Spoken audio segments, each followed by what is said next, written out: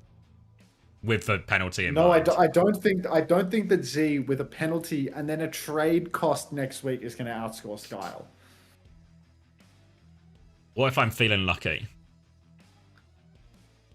Can you remind me, where did you place on the fantasy leaderboard last time? I can't remember. Is there a historic leaderboard, by the way? I can't even open up sure, the leaderboard actually. to find. It's the sort of- because I mean, you should ask have Toby. you should have like a season 1, season 2 leaderboard. Yeah, no, I'm sure I you didn't agree. delete that data. No, the data will still be there. I just don't know if it's displayed anywhere on the Toby, site. you watching? Yeah, Toby can maybe. It's the sort of thing Toby can probably look up if he's here, but I don't think there's a way to see it on the thing. GFC Connor says, I have one transfer left. Option 1, Sile Simple or Z Vega. Option 1. Wait, what? Wait, what was it? Sorry. I'm confused. They have one transfer left. Option 1 is Sile Simple. Option 2 is Z Vega. I don't understand how that works.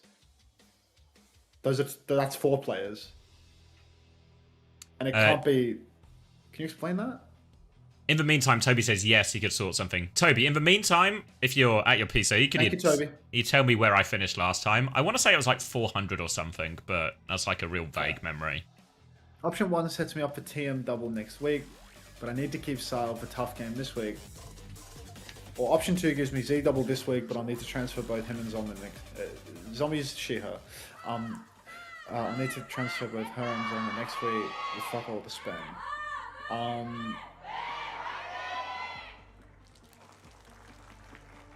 I think I ditched Z because I didn't want to transfer her twice. I didn't want to put her on the roster and then take her out afterwards.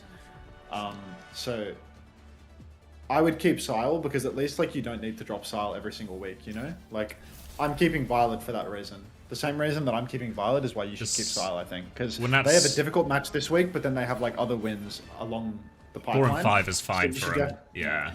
So you should set up for the simple. You should set up for the simple double for sure. Because I think taking Z is short-sighted unless you've already pre-positioned for a bunch of other stuff. Because you need to trade Z off immediately. You take her for 1 week and then you have to ditch her in the following. All right. It's going to be New Queen Street, Bull, Mirror, Sombras, both sides as well. And Way have actually, I think, played here to just ban the Torb here, so avoid any of that Torb sim that they struggled into previously. So it will just be a Tracer, Sombra, Mirror. But I think Zeta Division are actually really happy with this. Worth noting, Finn is going to try and play the Ana here as well. Pretty good map for it, and Milgar is actually going to get slept and naded on the way out. Aid's going to TP in to take that nade as well, out of respect. They'll both get away for now, but this means Zeta get first control of the map. And Zeta have that early control. Not sure how to feel about this ban though. The Torb ban instead of the Sombra ban feels outrageous given Zeta Division just surely are better at this double flex version of the comp, and it just makes it completely impossible to play their hit scandal. Who's to say? Maybe the Genji would have been just as difficult. Mag slams out, gets pressured back, but you can see Pelican already has that mega health pack control, and Zeta just continue to have card control. So they're actually posting meters while doing this. Up on the high ground now, Finn peeks out, pressures the backline of Way a little bit. Mac is still about half HP, needs help. Carts back to the middle of the map. No signs of anybody winning or losing this fight just yet, but Sonjin's taking a lot of damage up in main. Finn has to swing into riskier space in order to start healing, but Alfie wins the duel. More car push as a result of that too. You can see Mag is going to get hacked up behind from Aid, but he can regroup with the team and just trying to set up on the other side of the map instead. Ready to go is this Nano in 15% as well. They're going to trade on the Sombra side here, trying to force him back, but they have that mega control, so Zeta Division won't give up that room easily. Sunjin, on the other hand, he's going to be forced towards point where he'll meet with Alpha Yi again, but eyes over to Finn as his Nano is ready. It's on to Alpha Yi as well, looking for the backline. Needs to force these cooldowns out. Pelican's going to dive in there as well. Pelican's found one already. Slam comes through, looking for this Kiriko as well. So low, Bliss has taken an aggressive angle, and Zeta Division are demolishing them so far. Body block from Alpha Yi, and Milgar is just being packed up right now, and Zeta Division flooding forward. Yeah, Zeta Division just keep on taking it now, looking very difficult for Way. Shades of map 1, a classic Mag winning his map situation, a real trend. I love the way these players play in pitch darkness. All right, Blissey holding the side with Alpha Yi right now, just poking as much as he can, giving Alpha Yi the pocket constantly. You can see Alpha Yi now has received the title blast. He's going to go backline. Self-cast from Maka keeps him alive. He saw the writing on the wall for that situation, but still, 1-for-1 trade isn't terrible. Not like anyone's gone down for it. EMP in main from Pelican is going to cost Pelican his life and nobody else. So a bit of a blunder there from Peli, but Sonjun will be traded. We're in 4v4 territory now. Pulse Bomb out for Alfie, catches aid, and now there's no DPS for Wei. Milgaru's sleeping on the job. Early optimism with Peli's EMP fading away. Their backline's now really trapped in the corner here. Mag goes for a slam. The meters are again still going up for Zeta Division as all of this goes on. Wei do get their backline out through that alleyway in the back, and you can see Lee Min actually still trying to fight in that area. TP forward as Milgaru looks for the backline. Aid does have this EMP ready to go. Looks for it on the inside onto Bliss. Virus is good. Will confirm the kill. Aid will get his one and get out with that EMP. Now player advantage as Finn is poked out as well. Milgaru not slept up trying to kill Finn, but here's Alpha Yi. Gets the trade on this at least. Messy fight. Will favour Wei actually being able to stabilize through all of this, but it's a long road back still, and they really haven't completely controlled for point yet still. Yeah, no point control for Wei. They finally start pushing it back ever so slightly, but I mean, what does this really accomplish for them? There's a mountain to climb. Milgaru over to the Winston as well. I think the Winston is really not a bad shout. Just a bit of an awkward map for it into the Tracer Sombra because it's so easy for them to slip away. Milgaru can carry though because he can contest. A lot of these little tight chokes he can throw down the bubble and his team can brawl with them. Sonjin's found Alpha Yi early on. Close spawns have been disabled and now it's Magazine who has to tuck tail and run. So hack out onto Sonjin, but it's not going to prevent another push from Wei. Pushing deeper still, and Milgaru cleaning house with the bubble turn. Nicely done. Gonna shut down a lot of Finn's value as well. All of a sudden, these positions where Finn wants to play. Oh, the pulse bomb trade from Alpha Yi, just as it starts to look up for Wei, unravels a lot of that good work. And Wei are gonna have to play slow, I think, now. Just wait for Milgaru to come back. This gives Zeta Division time to set up again, get a bit of a surround going, look for their tidal blast and nano timings. Well, Alpha Yi swings in, goes for a little blink melee on Sonjin before recalling back out to safety. Blissey up on the high ground, he's pocketing Alpha Yi again. Alpha Yi's going to blink on, blink out again. He sees the self-cast and he decides he's actually just going to space away. Great discipline. Again, we see the 1-for-1 blast for blast trade taking place. Nano turn onto Blissey actually, not an aggressive one, but a defensive one instead. Mag is going to catch Marker, and now it's time for Zeta Division to keep on swinging. You can see Lee Min on the run, had to TP, had to Suzu as well. 2-man lead for Zeta Division, and they're going to push the cart right back into the enemy territory. Yeah, Sunjin's going to get caught on the way out too. No checkpoint. Going to be EMP versus EMP in this next fight as Ronaldo Wei are just trying to get everyone out alive so they can set this up properly. Eyes onto both Sombras as they look for it. It's really been solo target attempts from both Sombras with their initial EMPs. We'll see if they look for a similar thing.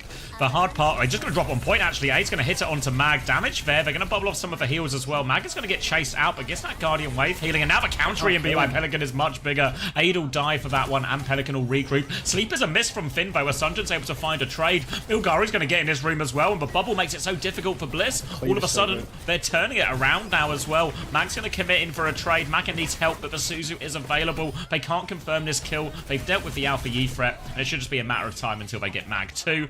And good fight from Wei there. Good dive. Yeah, really nice moves from Wei. You can see how Mag and Milgaru thrive in such opposing space. The backline positions inside those small rooms near the Mega, it's really hard to engage there as Wrecking Ball. It's really hard to control that space. But for Milgaru, that's exactly where he wants to fight. If the backline plays there, he can jump down, throw down the bubble, instantly block two, instantly cleave two. Whereas, you know, it's easy to juke ball in that space. You see Mag, he's actually going to zone that space by throwing down a minefield outside of it. But I'm not sure that this has really accomplished all that much because Wei's backline have legs. They can walk out in the main again. Milgaru is now engaged on the objective, jumped over, and Zeta Division, they're scrambling. They're not blocking the cart. You can see a wide swing for Lee Min, but a pulse onto Maka. No Suzu from Lee Min. He drops down the rush in main. Milgaru is deep in the back. He's got primal rage. Well, he finds a trade, but they've lost the cart. Well, unless... He comes back to deal with a DPS, actually, and he will just crush these DPS, so maybe it's all fine after all. Milgaro can get it all done, and Mag will be forced away. They still have to get checkpoint because that robot was stolen, so Zeta report himself some valuable time, but a really good primal from Milgaro. Damage on both fronts. They can maybe contest before checkpoint here, but it's going to be Alpha Yi to go for the first touch. Mag is still with them as well. Tidal Blast available soon for Bliss. They need to get rid of Alpha Yi, but again, Mag is stealing this robot, and you can see there's a constant frustration. Tidal Blast out now for Alpha Yi, looking for the backline, forces it. Suzu out as well, backs out of that one, actually doesn't commit for that one as he doesn't have recall. So they've stabilized, and now Milgaro jumps in. Another bubble turn, pressure onto Alpha Yi. Lee Su-min takes care of that one too. Milgaro needs a little bit of help in main, but they're getting ever closer to their ultimate. Sunjin's going to force this Kitsune rush out as well. Pelican onto the Reaper, but Blissey has died. The checkpoint's gone. It's all falling apart for Zeta. What a fumble. They didn't even fight before the rush. The rush comes out as the checkpoint's already come through. Blissey swapped over to Lucio now. This Winston swap for Milgaro is doing absolutely everything for them. Pelly's over to the Reaper now, but we're in a big open map. Solo EMP on Alpha in the corner finds the kill. Oh, huge play from Aid. Looks goofy, absolutely perfect play though. And now, that should be the lead secured for Wei. Magazine slams Carp, but he cannot stay the course, and he is going to lose the lead. Tidal Blast out onto Sonjin now. He spies backliners. He forces the Wraith form out of Pelican. Now the chase is on. Pelly has no Wraith. The Pulse! The Suzu. My god, they're too good. He's too good. Sonjin dies for it as well. Yeah, Finn actually gets the kill on the way out there as they deal with all of that threat. So they've got the lead for now, Wei, but it is a slim one as we enter the final 90 seconds of this map. Mag is looking for some chase kills, but Wei backline is together with Aid, so Mag can't push that anymore. But the onus very much on Zeta Division now. They have to regain this lead, and they've only got a Pulse Bomb with which to do it, a Death Blossom as well. We see quite often how difficult the Death Blossom can be to find consistent value, and New Queen Street is a difficult map for the Reaper, and Milgaro's already put a lot of pressure onto Bliss. He's half HP, he's underneath, he's going to die, not going to get to this beat, and now Aid, he can keep going more. Lee Su-min's going to take control of the car. Alpha Yi, is there a way out here? He's blinked behind, so he can stay behind, but that's about it. Pelican's going to die late as well. Oh, so brutal there. Blissey getting caught out early. He's stuck in between two very hard places. And now, no beat for that center fight. It means that Wei, they're going to have close spawns on again. They have another ult swing. Aid's got another EMP. Deep jump comes through. Suzu's out. Aid nursing this EMP for dear life. Maybe he was at 99% and didn't actually have the opportunity to drop it. And now Milgaro has to pull out the primal. They go deep. Pelly falls first. Finn as well. Card control maintained. And Magazine being juggled out of spawn. Bubble down. Doesn't get anything done. This isn't a full cap though. There's a Kitsune rush and a huge ult swing for Zeta. Wei would really have liked to layer those ultimates because for sure Zeta can recontest and there's actually a comeback possible for them. Kitsune Rush comes out. Mag's going to get one shot, actually. Bliss is going to beat now. Pelican has to try and find the kills. Alfie onto the back line. Any trade will do at this point, but he's forced to recall. Pelican has found one on point as Zeta get a little bit of breathing room on this robot. Milgaro is still behind, but no primal. Limited support should be taken care of by Pelican. They have stabilized Zeta. They've got control of the robot, but we are into overtime now, and it is a big push required for Zeta.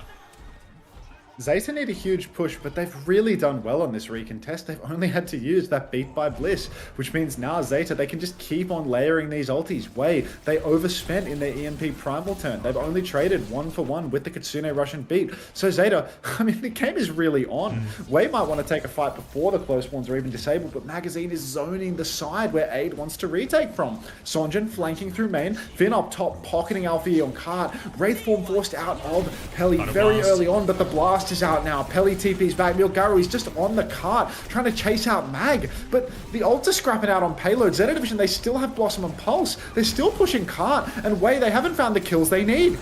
No, Maka's actually going to get one onto Finn. Mag's going to fall as well. They're low on healing now. Pelican TP's away from the point. Alfie will take over touch. Blossom attempt from Pelican, but he's found nothing. Milgaro will stop the payload as well. No way for Alfie to really fight this. Recall's going to go down. Important denial of that close spawn. And Wei, they complete the comeback. They take the lead in the series. Double unprecedented, I suppose. What's going on in Korea? Nobody can predict the result in Korea anymore. Yes. Now we've got, you know, Z Division getting taken to 4 unfavorably by Wei. Oh god. It's a circle of suck, yeah. It's disastrous. This is also devastating for Wei, right? Because if Wei had won their game against Onside yesterday, and then were able to win this series, they could go directly to playoffs. And then all of a sudden, that really puts Zeta in a difficult position. But now, I don't think they can overtake him still. Ooh, I've got confirmation of my finish was 192nd in stage 2. Ooh, thank you, Toby.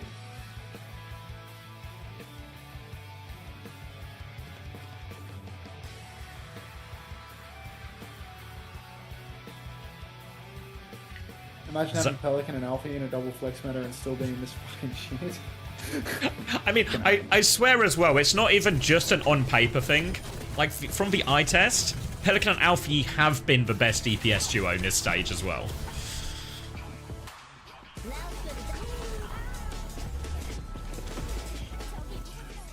But unfortunately, that doesn't translate into results much beyond map 5 dogfights with mid and lower table teams. You're asking me why was Finn's ult bad? Look at where Finn is playing. Finn's up top right.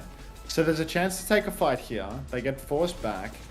And then where his ult winds up coming from, it's top right down to the cart down here. Your Kitsune Rush needs to go into the enemy backline. It needs to go into the enemy team, right? So that you can push with it. But instead, where Finn's ult is, initially Pelican has made a mistake.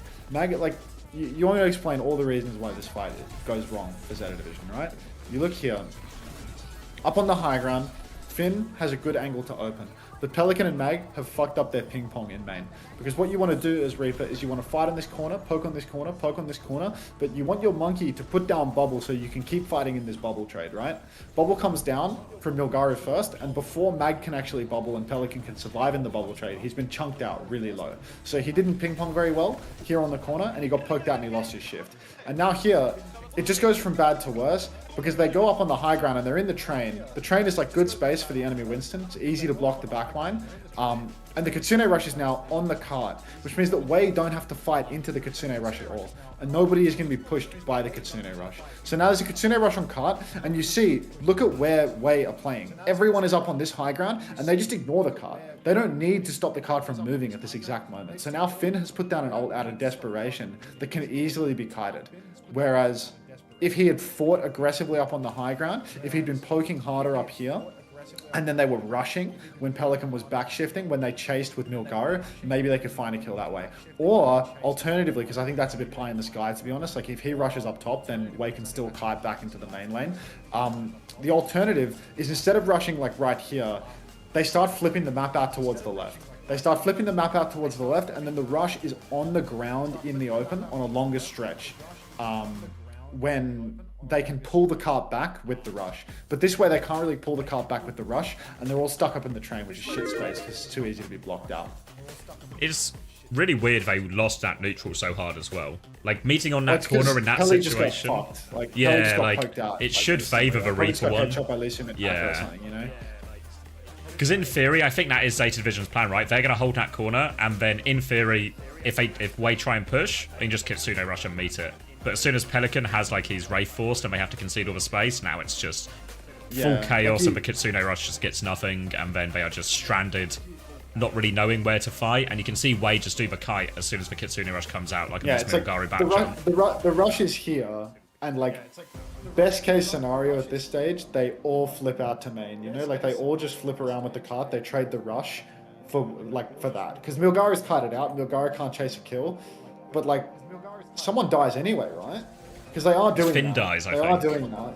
Because Finn didn't flip with his own rush. Finn's under here for some reason. Like, who the fuck did Finn TP to here? Like, Finn is here in main in his rush, and he's TP'd to someone that's down here. Like, is it Mag? I think Mag might have been down here or something. Yeah, Mag was down there, so he TPs to Mag as Mag back jumps. So then Finn is just nowhere. Mag's back jump is the actual fucking throw of the century. No? I needed an opportunity. Yeah. I needed an opportunity to shit on Mag, actually, and this back jump is it. He's back jumping away from where the cart is pushing to a Mega where he's going to get boxed into a corner. Away from his rush, away from his team, and away from his rush, away from his team, towards the enemy, and away from where the cart is going. So fucking bravo, and magazine. Simultaneously, also baits Finn then to TP to him, and just as Finn TPs to him, back jumps to the actual payload where Finn was to start with. So it's like... Yeah.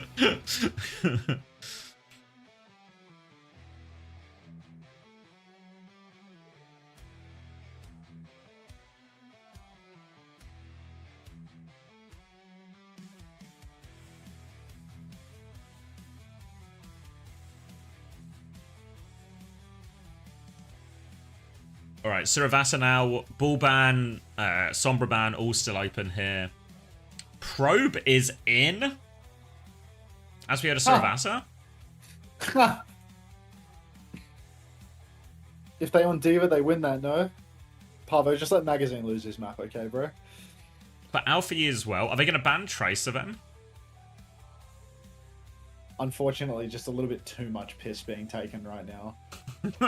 I mean, there's empty bladders on one side of the stage.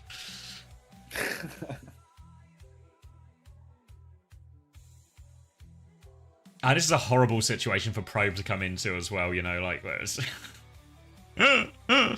You just go in and make sure we don't beef in this entire series, will you, mate? Cheers. Would be a treat.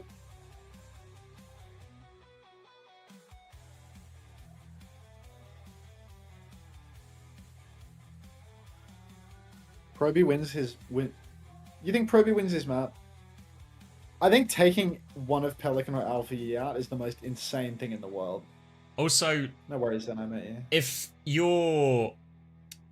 If you're way here and you see the hitscan guy comes in, you know, like how we see in EMEA, a lot of the time teams just pretend double flex DPS doesn't exist and just both teams play hitscan, and you don't ever see some of the problems hitscan has in this current meta because the other team isn't running the double flex DPS. If I'm Way, I'm just like, yeah, fuck it, we'll just play a hitscan matchup if you really want. So Sombra banned from Zeta Division. Which is obviously actually is what we were talking about Way wanting to use, right? But now Way can actually use this as well.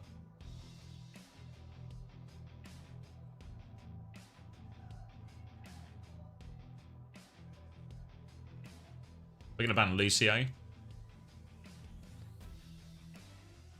Yeah, I guess it makes sense. In theory, I guess you force Bliss onto a less comfortable hero, but I actually think Bliss has been playing really fine on the Wu Yang so far. So I'm not sure if this actually hurts Zeta. Wu Yang has been more than serviceable. Yeah, so I don't think Zeta are actually not bothered by this. Yeah, Sombra ban, but I suppose Sombra ban is kind of good, you know, like. I just think Ball Tracer can still make it really hard for Proby, you know, like. Yeah, even without that, yeah. You just have this insane DPS diff, and you're just putting Proby in the lineup. Like, if Proby can play hitscan, then so can fucking 8. Yeah, you know? it's cooked like, both ways. What's today's dinner? Adana kebab.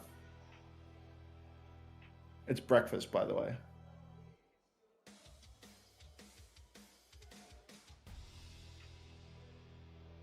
I'm actually having kebab for lunch as well. Yeah. Zeta subbed their Tracer player out on the Ball Tracer map, GG. Yeah, I mean... Yeah, there's another question mark to be raised about Pelican staying in versus Alpha E, if we're probably just going to play Tracer hitscan as well. Because I'd keep Alpha E in. But...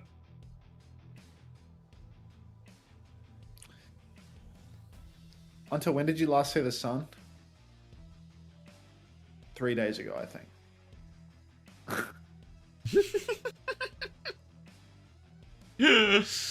Oh, but you'll see it in quite a lot in the next 48 hours, right?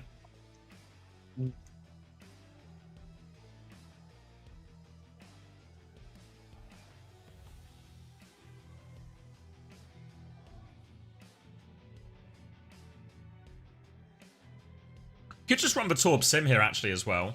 I guess we've seen Zeta Division doing that before, but I don't really know how Probe fits into that. Maybe he's the best Torb in the world. He's probably not.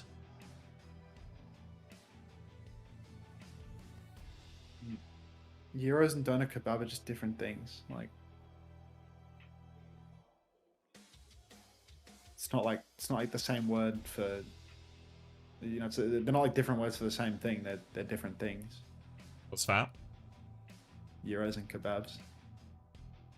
Oh, okay, yeah. Now. Cried Salama. Cried. Yeah, alright. You're permabanned from the chat, Primrose. That's the one. That's the one that pissed me off. What was the last straw? They said they are literally the same thing. Telling me that Euros and kebabs are the same thing, that's the line. Done. Kebabs are gyros with different ingredients. Yeah, but different ingredients implied is a different thing. That's like the Yeah, fundamental doesn't thing that sound like a makes- different thing to you? Yeah. I mean, a house is just a car with different materials. Boost homosexual? CBA. Okay. Hog for Milgara. All the marbles. To probing. finish him. They put the hit scan player in, which means that the Hog's gonna take a bunch of damage, and now you play the Hog. Come on. Mm-hmm.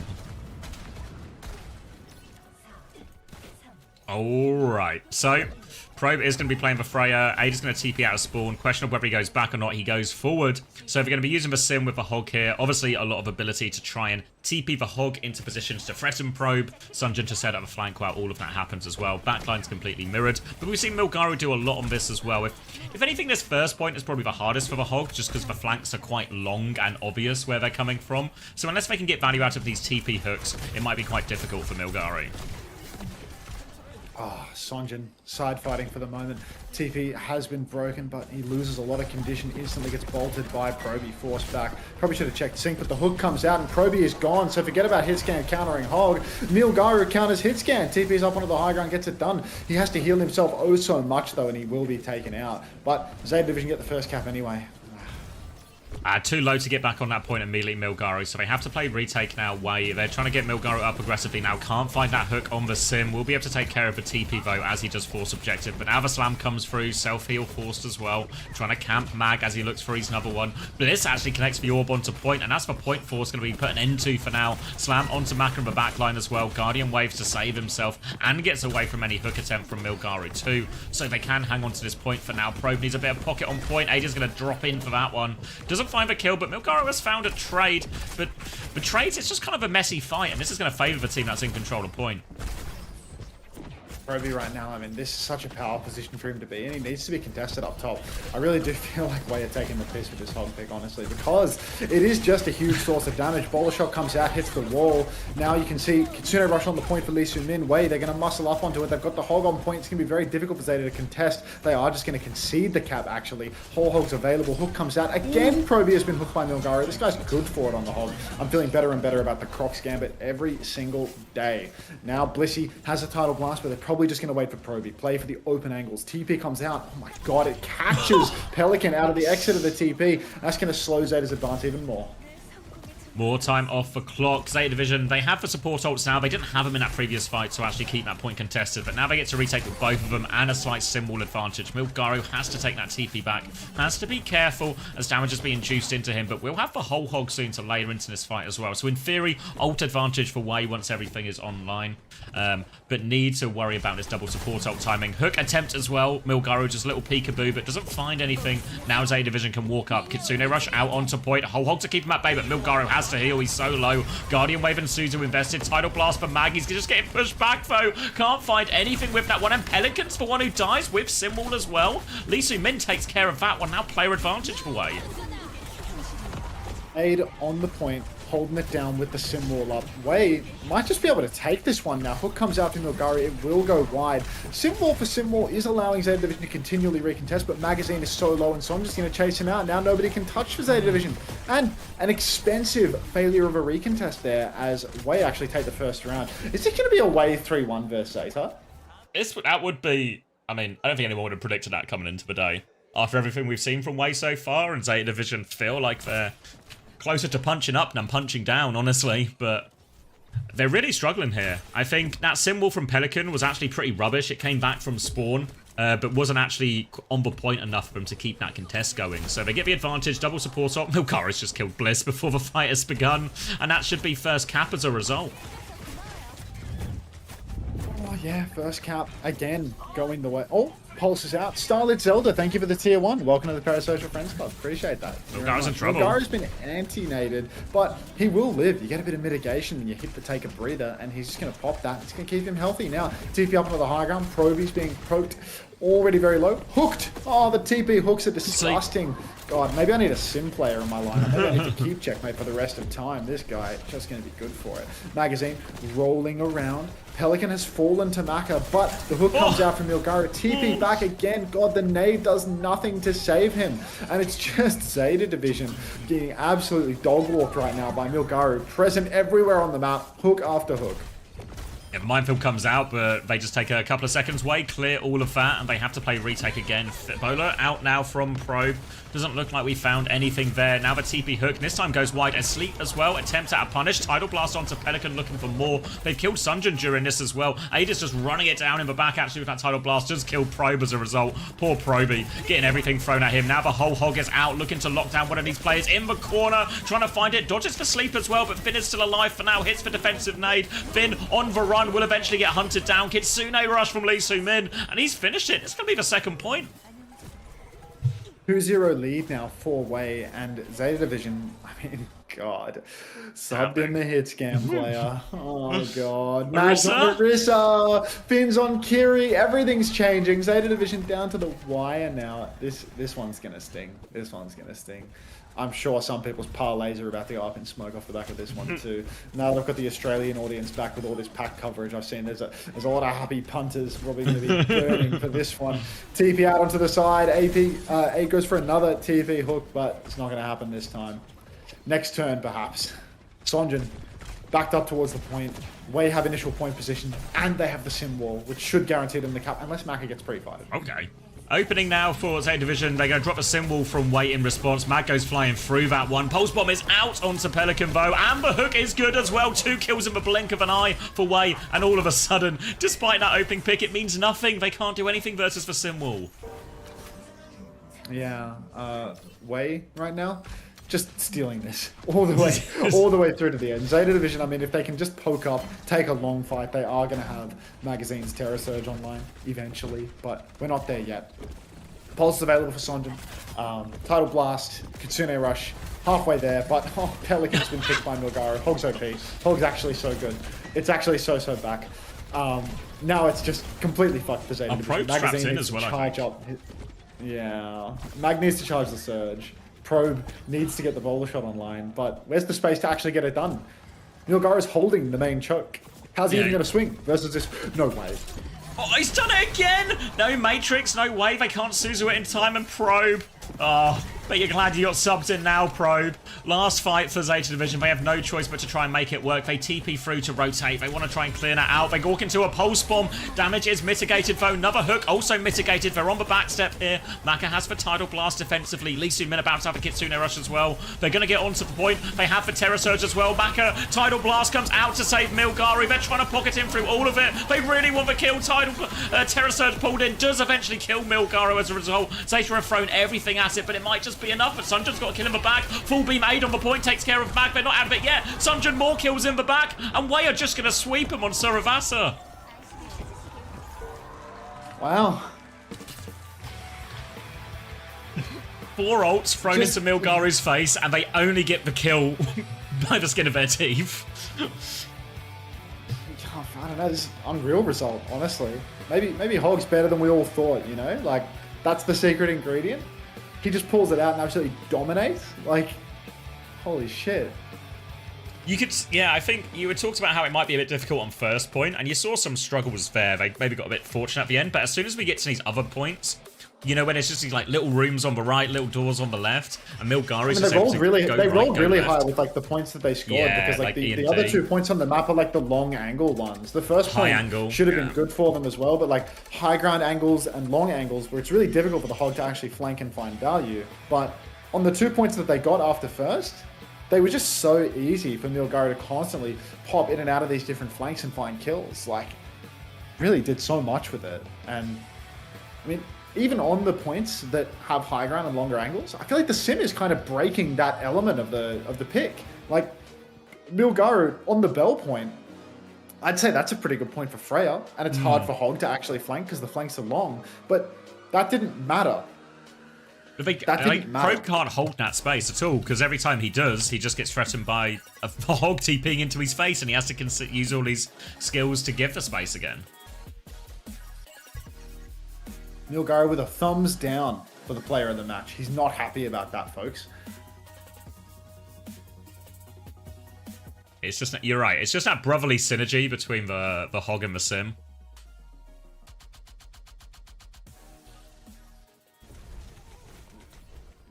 Milgaro actually had a great series. Like a couple of these primals as well, like big moments on King's Road 2.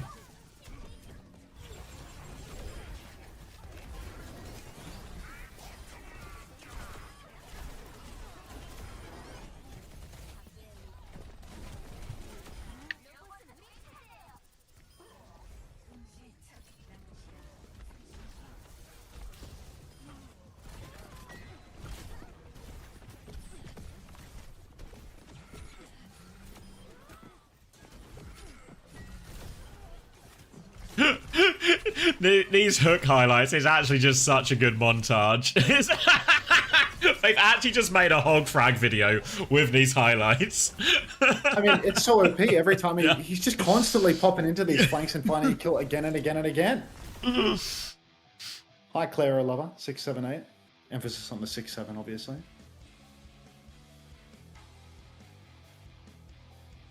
오늘 두 번째 경기 승리팀 외 이수미 선수 인터뷰 해보겠습니다. 승리 축하드립니다. 감사합니다. 네, 오늘 승리 축하드립니다. 자, 상대 변수 조합을 완전히 파괴했죠. 오늘 좀 승리 소감 좀 궁금한데요.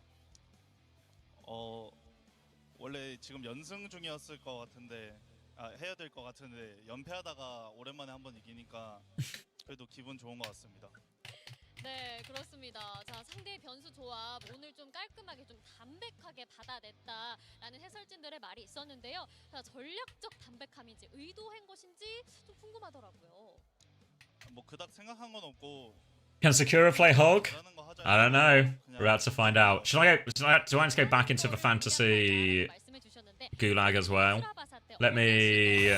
Whoa, thank you, Yum Shinkai, for the prime as well. Welcome. Let me just cut the board for Panda.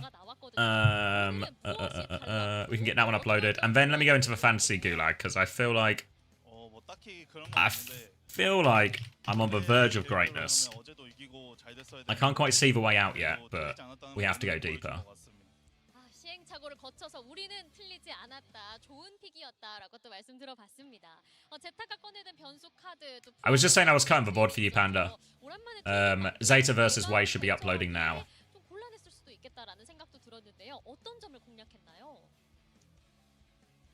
이게 딱히 상대를 공략한 건 없고 이게 상대가 계속 우양키리코 하더라고요. 그래서 I'm gonna go get my food. 피할 생각 Okay, I'm going into the fantasy gulag then. 같아가지고 그냥 루시오 Wait, let me grab a water as well, and then I'm actually going into the fantasy gulag. 루시움 So, 배우 화장실 Tell me your thoughts so far. This is the week 4 roster. Oh, sorry, the week 3 roster, so this weekend. And then the week 4 is the bit we got to figure out. I'm going to need to do some math. So give me a sec. 지금 힘든 시간 겪어내고 있는 와중에 앞으로도 더 잘해보자, 잘 견뎌내보자라고도 말씀 전해주셨어요. 팀원들에게 하고 싶은 말 있을까요? 우리 오늘 이겨냈으니까 앞으로 더 잘해보자. 혈 뚫었다 오늘. 야, 막힌 혈 확 완벽하게 뚫어냈으니까 앞으로는 쭉쭉 치고 나가자라고 말씀해주셨습니다. 자, 그리고 오늘 또 팬분들 많이 응원 와주셨죠? 팬분들께도 마지막으로 한 말씀 부탁드려요. 예상하지 못한 연패 많이 마음고생 많이 하셨을 텐데 저희 더 열심히 할 테니까 플레이오프랑 LCQ 지켜봐 주시면 좋을 것 같습니다. 응원해 주셔서 감사합니다. 네, 자, 오늘 승리로 막힌 혀를 시원하게 뚫어낸 외팀이었습니다. 이수민 선수와의 인터뷰는 여기서 마치도록 하고요. 저희는 다음 경기로 돌아올게요. 온사이드 게이밍과 올드오션이 기다리고 있습니다.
I'm back and locking in.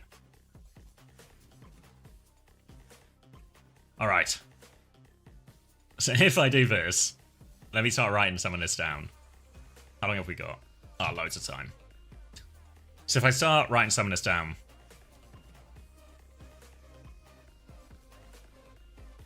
I cannot fathom how a Pelly, Alfie, and Bernard team can do this bad every time. Yeah, I don't know.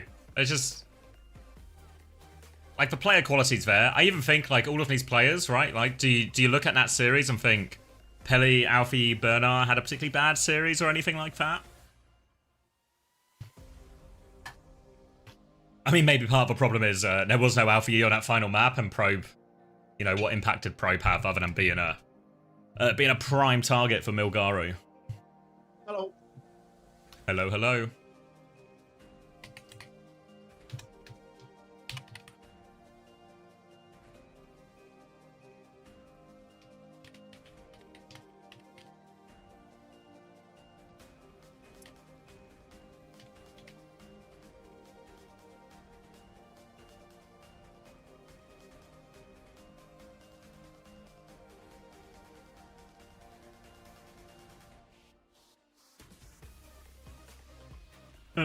Okay.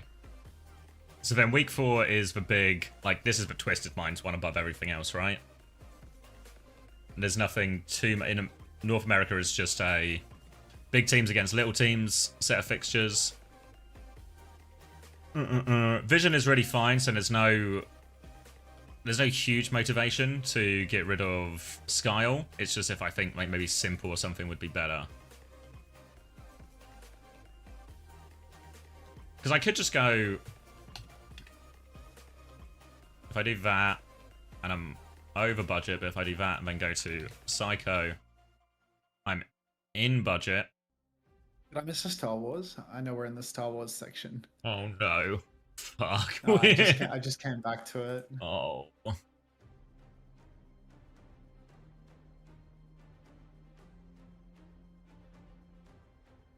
I guess I'll once again be killing myself. Sorry to hear, Juby. Many such cases. Because then this team looks cracked for week 4. Maybe I'm a genius. After careful deliberation, what if I'm a genius? I have my doubts on that front. But No, as a pretty neutral source on all of it, I think I might be a genius. I guess, is the TM... Are you planning to double into the TM double, like 2 players? Yes. I think I'm going to take Psycho and one other. Yeah, I'm looking at Psycho I'm Simple not sure on the right support now. yet. I'm thinking like some Simple or Funny Astro. Yeah, when I talk to Aren't you need to be Astro... short for your YouTube thumbnail? You think Is Psycho's it bait? another aid pun?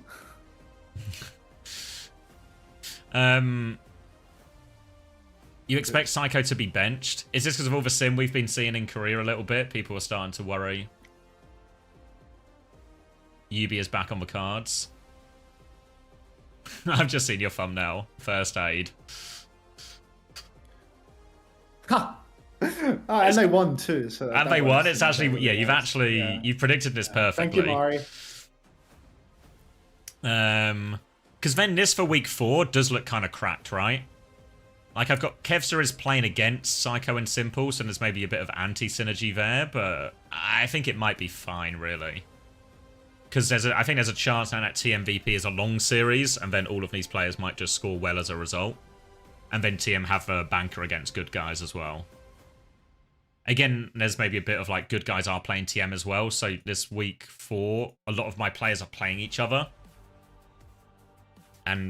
But I think the doubles will help relieve a lot of that potential, I guess, anti-synergy. Then for week 5... Week 5, it's still fine for Crocs, if I remember right. That is the... No, week 5 is not fine for Crocs at all. So I guess, is there something to do with Crocs? Or am I just... TM have Gen G, so TM should be really fine there. I think TM against Gen G as well is just a great matchup. For Twisted Minds, and they are favourites anyway. Is there a double in North America that becomes appealing? It's a GK double, but one of them's against Liquid. And it's a Team Z double. Oh, and this is where it would be like, do you want to gamble on Astro? But I don't know about that one. I want Team Z to be good. I like a lot of their players, but I'm just not convinced.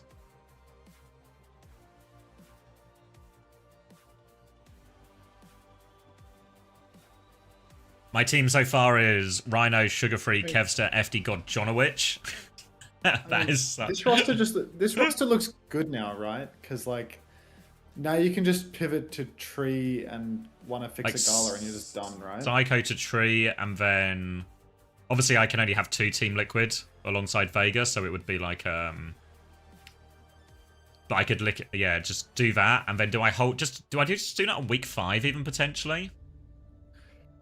I think it just depends on who they play in this following weeks. Like, I'll just look at it like week of to work it out. Yeah. There's also, you know, there's maybe an argument over which way I go, because this weekend's game will give us a pretty good indication, right? Like, if Team Liquid and VP smash Space Station and Alcacia respectively, then all of a sudden those players are, like, lock 100%, you know? But then maybe that changes. I can also see who scores point-wise as well and make decisions based off that. So maybe I could do that, and then my week 4 is really strong, and my week 3 is okay. But, week 3 is okay, but I do miss out on the Sakura double. Whereas I think you've still got Zomba, if I remember right. Yeah. One sec. I have Giving you a sec. Zomba, Violet, Land, and Checkers. And, like, I think that the Checkers Landon is just like good earn for this week because they've got like a hard game, so it'll be like a long one. And it's like the Violet. Tracer and Kiri player as well, who I think normally score And I think well. Violet might be like my last person to trade out, just because I think like Violet's a good earner in all of these like low ones. Like the same as how you have 4 and 5. Vega that's like not gonna move, right? Like Violet stays for 4 and 5. And like Landon is the role that gets traded out because it like frees up more budget, basically. Yeah. So then week 5, there's almost even an argument. It would only be Crocs I would have to change. The only problem is I don't really have... There's no budget to go anywhere, right? So it might just be what you were saying earlier about, do you just tank Crocs for it? The only person I could swap to would be Chase or Astro.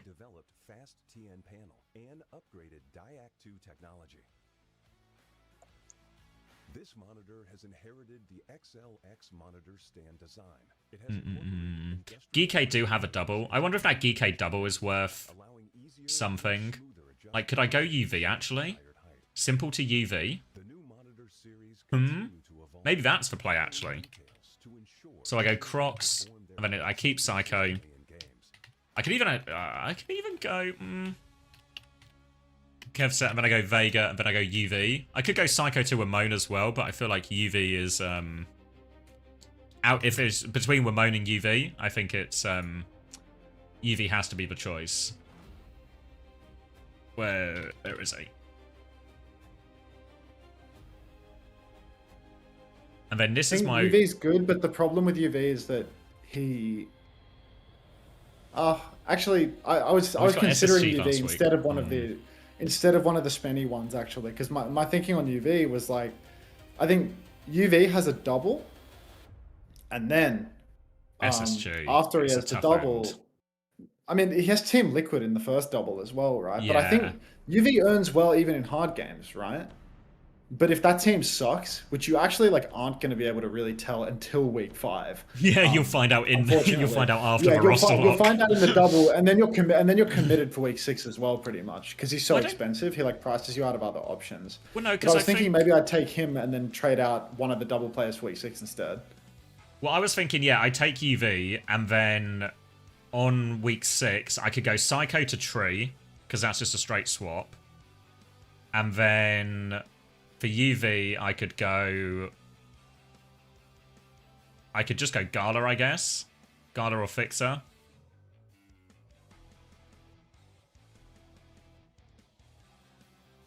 Could maybe even go Landon or something as well. Excuse me? Or I could go RuPaul. We've got to shoot this guy in fantasy. Like this What do you guy, mean? when he's playing fantasy, he says, "I could go Landon.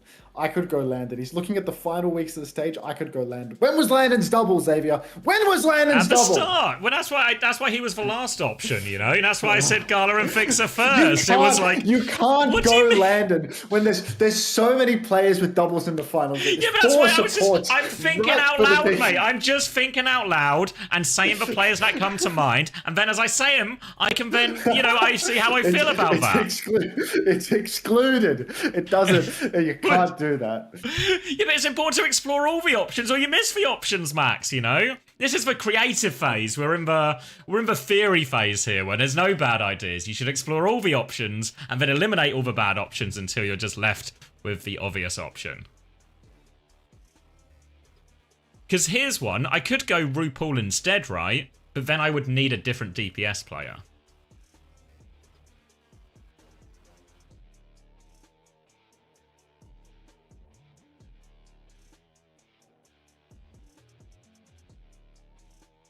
The only thing to be careful of is even though I could have that extra transfer in week 5 to go to Astro if I wanted to, if I do that, I potentially need to get rid of him right afterwards as well, which maybe doesn't actually help me. Yeah, well, I'm replacing both of them. Yeah, I agree. Like, I would rather swap Psycho as well. It's just whether I go, like... I'm gonna eat this. It's whether I go Tree and Gala, or I go RuPaul and someone else. But I don't know who that someone else would be. I mean, in reality, I just want all the Team Liquid people, but that's not a legal maneuver. So... I reckon you can manage the double Liquid Gambit. Yeah, I was just thinking in my head, if it was between Tree and RuPaul, maybe I actually would prefer RuPaul. But if I get RuPaul, then who's the DPS that replaces Psycho, right? It doesn't... Yeah. Because the alternative DPS would obviously be to get Jwoo, but I can't afford that. Financially. So to get Gala/Fixer plus Tree feels like the best option. And then I've got 4 players in the double-double. And I've got Crocs in a game against Peps, which will hopefully be Wimone. Yeah, but Wimone's... I could get Wimone, but then I'm not actually leaning into the double, right? I'm just getting Wimone against SSG, which doesn't feel like as much value as Tree into Sakura and Dildux, you know? Like, really, really hard to see those scores lining up. Same with anyone like Checkmate. I think Checkmate would actually be too expensive anyway, but it's just the single game. So are you just keeping Crocs now? I think so. And then for playoffs, obviously I'll probably need to kill Crocs, but that problem might just solve itself once we get to playoffs. 오늘 준비된 마지막 경기 온사이드 게이밍과 올드오션의 경기 시작 전 각 팀의 대표분들과 함께 인터뷰 진행해 보도록 하겠습니다. 먼저 온사이드 게이밍 만나볼까요? 네, 안녕하세요. 온사이드 게이밍 코치 푸사제라고 합니다. 네, 푸사제 코치님 반갑습니다. 자, 그렇다면 올드오션 Might have to do the same. 네, 안녕하세요. Yeah. 올드오션 코치 독스입니다. 네, 독스 코치님도 반갑습니다. Do you think VP play Hog, and if so, is it Ice or Vess? No idea. It's just a Xavier Iso finance Twitch, don't worry about it. 몰아붙이는 중인 온사이드 게이밍. What's so ISO Finance about my roster? 분위기를 잡은 올드오션 맞대결입니다. 기세가 오른 양 It's just the exact same gambit you've done. It's just for Crocs gambit. No, when you said you were going to kill Crocs, you know when you were going to kill Crocs. Someone in chat asked, why is Xavier killing Crocs?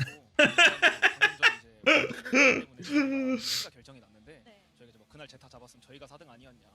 딱 그날 하루만 더 있어. Yeah, I think I'm not... Actually, I think it will transition to playoffs fine. 굉장히 좋은 것 같아요. 분위기 타고 흐름 타고 있다. 막을 수 없을 걸이라고 말씀 들어봤는데요. 그렇다면 올드오션의 분위기 현재 어떤가요?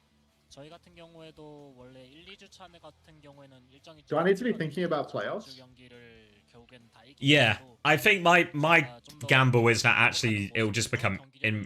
It won't become easier in playoffs as there's like so many more things to get right in terms of who gets eliminated, who gets the double game weeks and stuff. But I think financially the choices will get a lot easier. What are the rules in playoffs? It's so same thing. It's 2 transfers per week. Playoffs is played over 2 weekends in EMEA and North America. You don't get there'll be any bonus transfer. There will be there won't be bonus I can't remember what we did last time. It's whatever it was last time. I don't know if Toby's here right now. Was it? If I remember right, yeah, you'll get bonus money. We did that last time, and I can't remember if it was like you still get 2 free transfers, but you get a bonus transfer if one of your players is eliminated or something. If that makes sense. I can't remember. I can't remember exactly what it was. It will be the same as last time. Toby will know the truth of it. But my plan is now, actually, I won't need a lot of those transfers necessarily. The only person I really want to transfer is Crocs. And I'm hoping the budget increase just solves that problem, basically, you know? And I can just turn Crocs into, maybe not like a premium tank, but at least, you know, maybe like a KSA or like a Vest or an Ice or something, or a Tama. Depending on how the bracket ends up looking.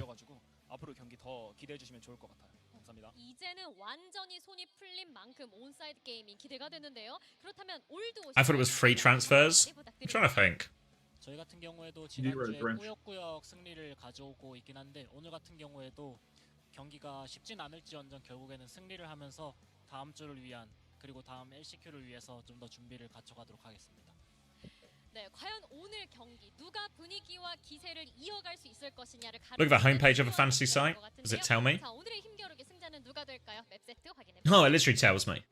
Games will be split into week 1 and 2 playoff. This means teams will often play a different number of games. You will be given free transfers for week 1 and week 2. Oh, okay, cool. Free transfers. How much bonus budget? You'll also be allowed to make bonus transfers. Oh wait, maybe that graphic's just out of date because it's from last time. Budgets have been increased by 4. So it's still actually really tight with Crocs, actually. Because that'd be 16 to 20, which doesn't really actually open up a lot of tank options either. But if I have free transfers... Yeah, if I have free transfers, I have room to move budget around quite a lot, actually. If there's only one player I'm genuinely like, this player needs to be replaced. Here's what you can do. 21 on 2 subs. 24, 25 on really expensive DPS. Yeah. So, as long as...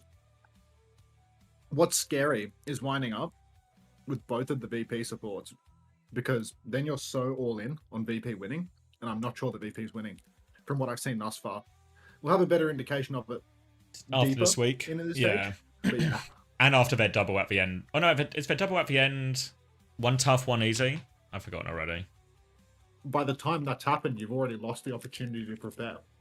If you're committing to the VP backline, they're costing you all your trades, you know? You're going to spend most of your budget in week 6 if you're trying to get on the 4x double train. So... Yeah, I'm going to be tapped out right in terms of money. Who's DPS, you know? Yeah. But I'm thinking with free transfers, it might just... I'd need to do the math, but I think it might just get me out of it. There's also this weird thing at the start of playoffs as well, where is it better to have the team you think will lose the first game, so they get the second game? Like, lose the first game, win the second game type teams, you know? Oh, Hiraki, thank you very much. Welcome to the Parasocial Friends Club. With Shusha PWT. Thank you, Hiraki. I appreciate that. I'll fist bump the camera when I'm not stuffing my face with a Euros. Surely losing week 1 is better, no? Because you get 2 games? Potentially, yeah, but you need to... Playoffs gets really scary really quickly because you have to just be right about who's going to win what games. Otherwise, your gambits all completely fail, you know? Can't abide by a failed gambit.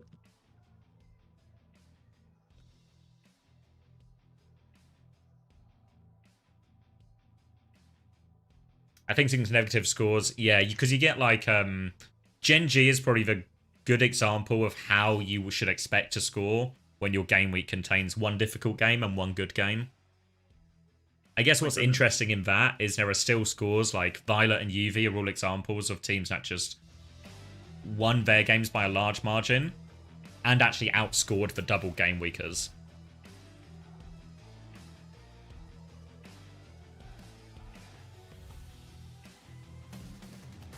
Made a slight mess on the desk. What did you do in the end? Were you a salad separator, or did you just eat it cold? Well, it's hot. It's fresh. And the salad's just hot too? Oh, well, yeah, I mean, it's warming the bread. Oh, fuck, is the game starting? Oh, the game's super starting. It's 10 seconds on the clock, mate. For like... No. One more bite. Oh, To win? That's not till tomorrow. I won, but I just wash my hands.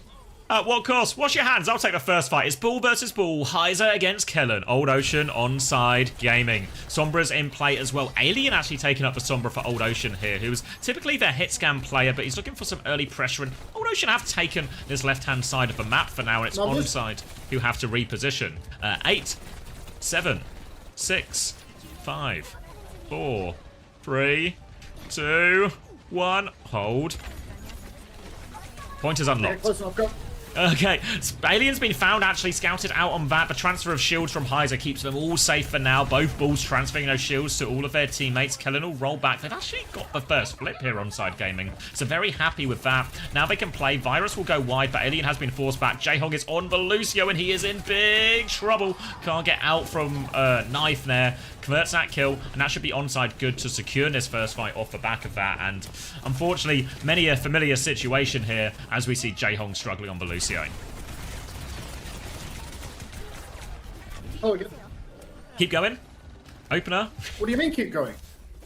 I thought you were asking me to keep going. No, I said hello. Oh, hello. 30, 31, 32. It just works. 33. It just works. Wow. Perfect. That's lovely, Nuclear. Thanks for Never heard someone so out of breath after washing their hands. Yeah, I mean, it's up a few flight of stairs and I'm very out of shape. Kellen, 50% on the minefield. Not getting a whole lot done, but double DPS all online for onside gaming. Kitsune Rush as well. Kilo drops the EMP, instantly dies for it. Need that follow-up slam. Comes through. Slam pulse. Heiser and Kivi's both going to go down. Jaehong, the old man, on the skates being chased down as well. And it is looking good for onside right now. Huge old fight for them. And Jaehong just dying comically late. Really nice follow-up there onto that EMP, even though it cost Kilo his life. Pulse Bomb Slam combo did enough in the end, and now onside are looking comfortable for this first one. They got double support out as well, slightly quicker than Old Ocean, but Old Ocean should get there, and they have this EMP. You can see Alien just walking with the team now, looking for a counter-dive EMP. When that ball comes, when that Tracer comes, Alien can pop it on them, but they aren't really coming, so they're going to go aggressively instead. Looking at his Lucio, catches for Lucio, but opens round the corner, but there's Knife to finish the kill. Jaehong has died anyway, 99% to beat. No EMP required for that one, just a Kitsune Rush trade. Kilo can't find his way out of it, so there's still an opportunity for Old Ocean. Currently, players up as Becky is looking for this Sombra behind, and they will get the flip as a result of that. Not Jaehong. Oh, Jaehong! Wins the duel versus Knife. Like, we're saying Jaehong as if he's about to take a defeat on the chin, but no, he's so good for it actually, because Knife, the most picked Tracer in OWCS Korea, is always good for one death first. So, Old Ocean now back in control and decent ults to counter out what Onside have coming their way. Kilo, after dropping that EMP, he's done absolutely nothing. He's only 30% for the next one. Alien used it in the next fight, and he's already further ahead than Kilo. Kellen comes rolling through. It's ball v ball on the point right now. Minefield out for Heiser. Counterslam does not a whole lot from Heiser in all honesty. There's mines all over the top of the point, but it looks like Heiser has successfully cleared the majority. He's taken a bit of damage in the meantime though. Scrap over on the side. Knife's got the pinch on Old Ocean's backline. Old man needs to be careful not to go down to the Knife with the beat available. He drops it in main. Open of mirrors. Kellen doesn't receive it, but still continued scrap on the drum. Hack comes out onto Opie. He needs to be careful now. Becky's on his case. He slips away and onside steal the cap. Ew. Perfect for onside now. They're all alive as a result of this too. Runner group back on point. Knife's got eyes on the backline, but that recall has been forced as the slam comes through from Kellen. Single trade on the point, but that's Kivis going down, so big source of healing. Suzu out now as Irony comes through. Becky is lobbed that pulse bomb wide. They do get the flip back though, Old Ocean, and they will be able to look for more. Slam onto Lucio here. Transfer of shields helps keep Opener alive, and Jaehong has died. Becky has died. Knife has just cleaned up everyone behind, and they'll get the point right back. Heavens. Right back in control, and now hack. EMP from Alien. It catches a lot of onside gaming, but the follow-up just isn't there, unfortunately. There's no targets, and no follow-up, as everyone from Old Ocean is dead. 2 players, Kivi's Jaehong, not able to get to the point. 100 to 66. Felt like more one-sided for onside as well, really. Last EMP EMP. Slipping away. Are you watching from an old German fort right now, homosexual? I thought you were unable to attend today. Why is he at an old German fort? I mean, he said that he wasn't going to make it today. Oh. He said he came. You came home for this? No way. You left I'll be before? sure to try my absolute hardest to do this game a service then. With a pause.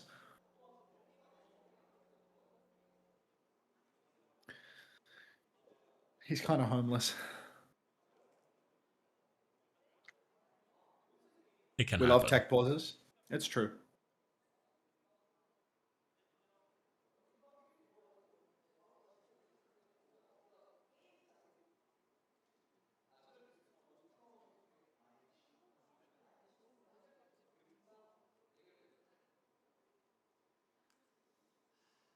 Is Alien Sense messed up again? We need a 1 hour pause over this. Oh, Unfortunately. not again. Not again.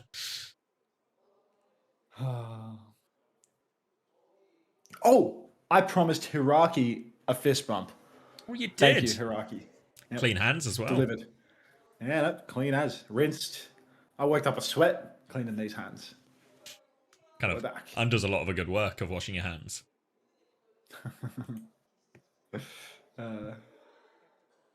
Here we are. Oh, right back. All right, downtown. Kilo going to attempt for... Oh, hit scan. Yeah, going to attempt it.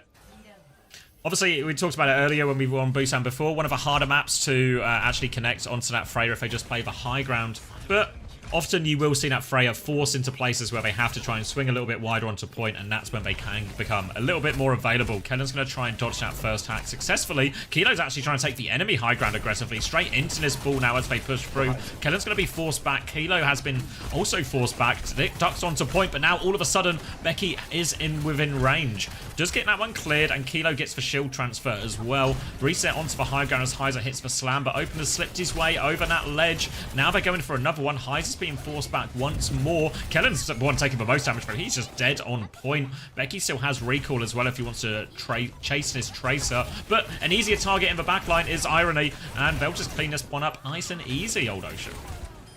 Yeah, Old Ocean, they take it in the end. I think OneSide Gaming going for the hit scan pick.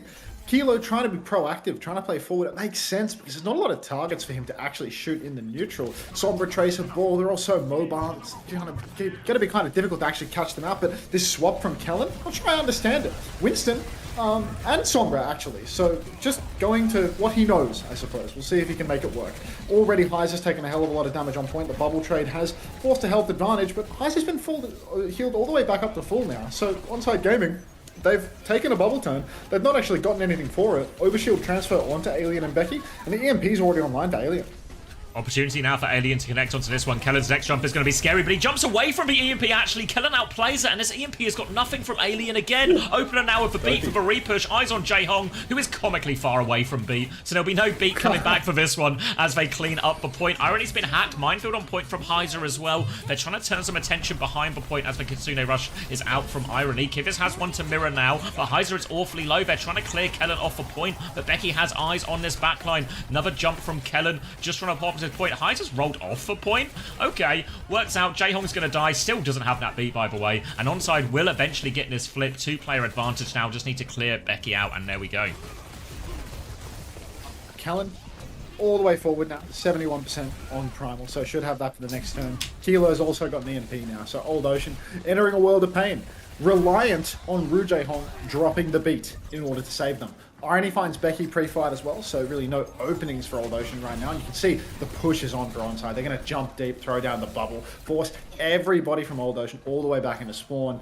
Heiser setting up behind. You can see him rolling right side at the moment. But Kilo, he's set up in main. Fortunately, this guy is the king of messing up EMPs on Sombra. Heiser gets hacked up on point, but Kilo just goes down pre-fight, gets run down by Alien and Becky together. So it's a 4v4, beats out for Ru Jae-Hong now. He wants to close this scene early, but Kellen, he's on the point. They need backline kills. They find Opie, but there's still Irony in play, and Kellen can still rip out the Primal at any moment.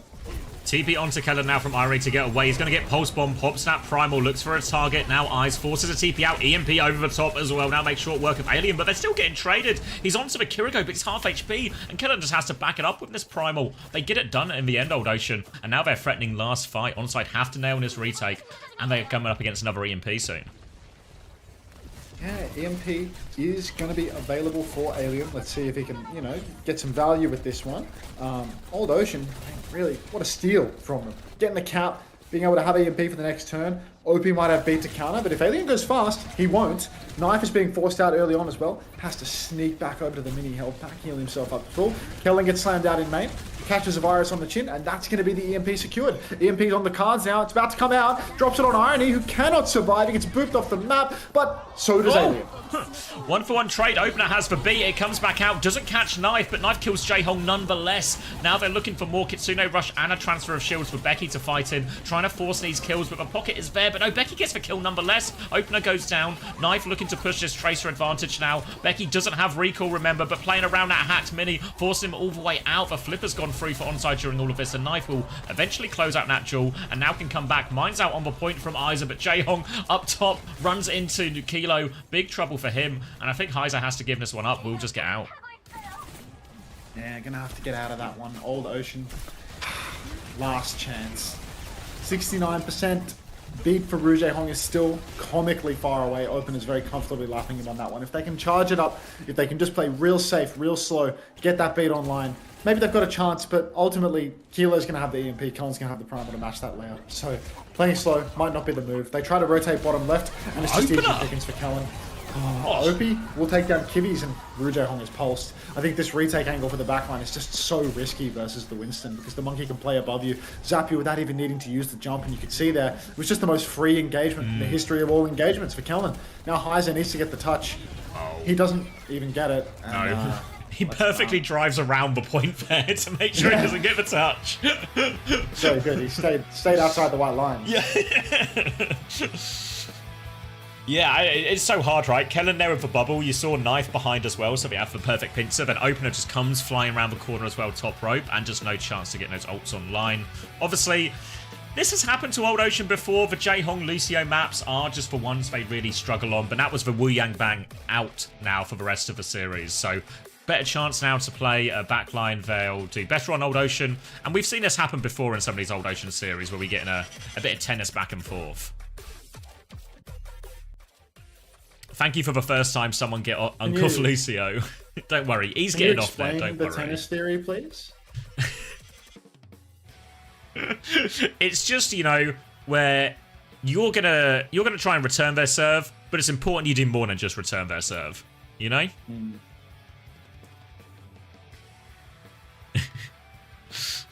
That's a joke only for a few people.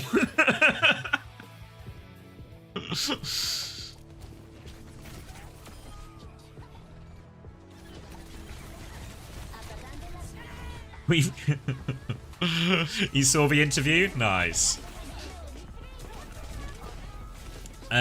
Doping OP? Quick bounce?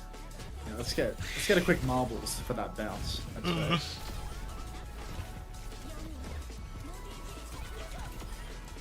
Are you gonna have to roll again?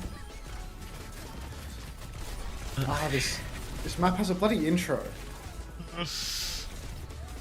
Tennis propaganda, really? I mean, Chris has been pushing the tennis propaganda for a long time. 1 minute.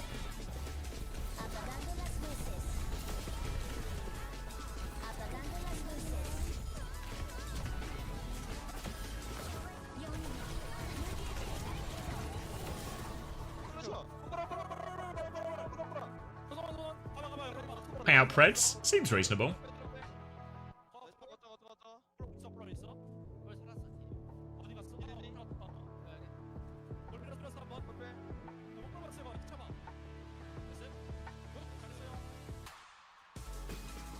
What's tennis suit? There's no way you're just now asking what's tennis suit. Well, someone's just asked. Seppu's surprised we don't have it. What is it? It's a very good emote, is how I would describe it. Well, has someone and got I feel the like there's link lots of applications to it in it? Overwatch, you know? Like, it's just important. Oh, that's really class. He puts the suit on. Thank you, homosexual. Yeah. I was expecting.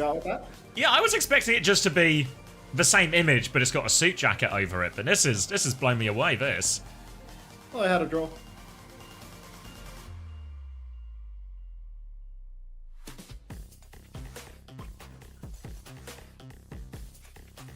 Can we have war, please? Which one's... What's war? Let's look. I'm not sold on it, Eggs. You've not convinced me. If you pay the 20k channel points, I'll do it out of respect, but I've not been sold in the same way I was by Tennis Suit. It was a hard act to follow, though, I'll give you that.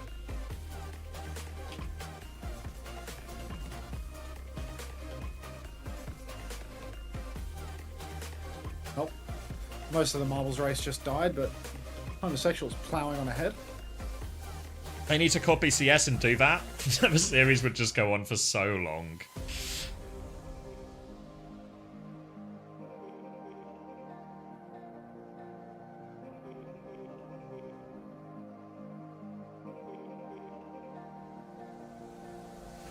Oh, he's gonna spend for it.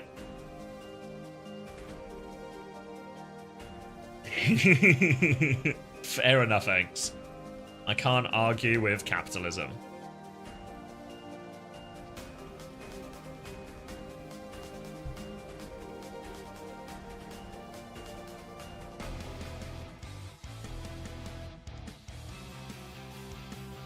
First time warp.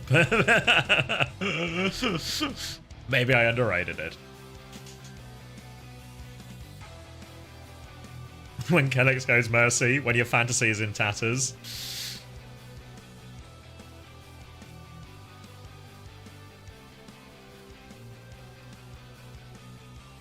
Wrenchman, Anthony! Come on now. Your marble looks to have died after winning, but we see you, Anthony. Yes!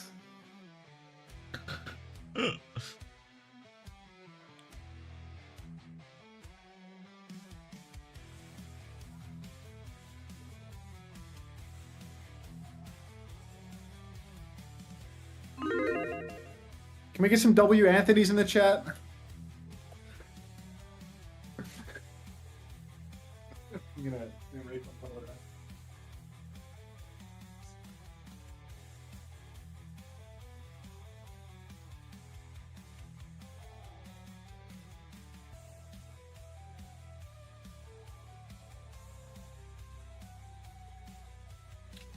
To Ravassa every series. Where's Prashi? I don't know. Yeah, Atlas is still out of bounds or out of a game at the moment due to the hole in the floor. Roadworks are underway. Big day today. VP Alcad and Man U versus Chelsea. Merseyside derby. I mean, Liverpool probably going to do some of their classic bullshit where they take an early lead, throw it all away, and then injury time winner in their best Crazy Raccoon impression. But no, I think Liverpool will win. There's just something about them at the moment, too clutch. I think Everton are playing well. I think it will be close, like a 2-1 maybe Liverpool. But it just feels impossible to bet against Liverpool, given the current nature of of clutching every single match under the sun. Callan's in for another map. And Old Ocean have gone with the controversial move, not of banning out Winston, but of banning out Lucio. I guess it makes sense. They want the Dopey support, Opie is yeah. a Lucio one trick, and Rujay Hong just doesn't want to have to play Lucio. Maybe it works actually, because I feel like Winston's probably quite hard if you can't play Lucio as well. So it's probably like the highest value ban. Yeah, I think And they've taken a ball map out of the pool as well. But Heist is good at ball. yeah, I don't think they necessarily need to be scared of a ball mirror. I think it's also what's gonna happen now is both teams have then used their most powerful support ban, really. So both teams will just get to be able to play their backline in the future. Can I get a high five? What the hell is that emote? Yeah, you got one, Danish boy. The good guys win today, Virtus Pro and Man United. I can get behind that, yeah. You've been using the phrase grow up extensively recently, and I entirely blame you for this. It's a good phrase.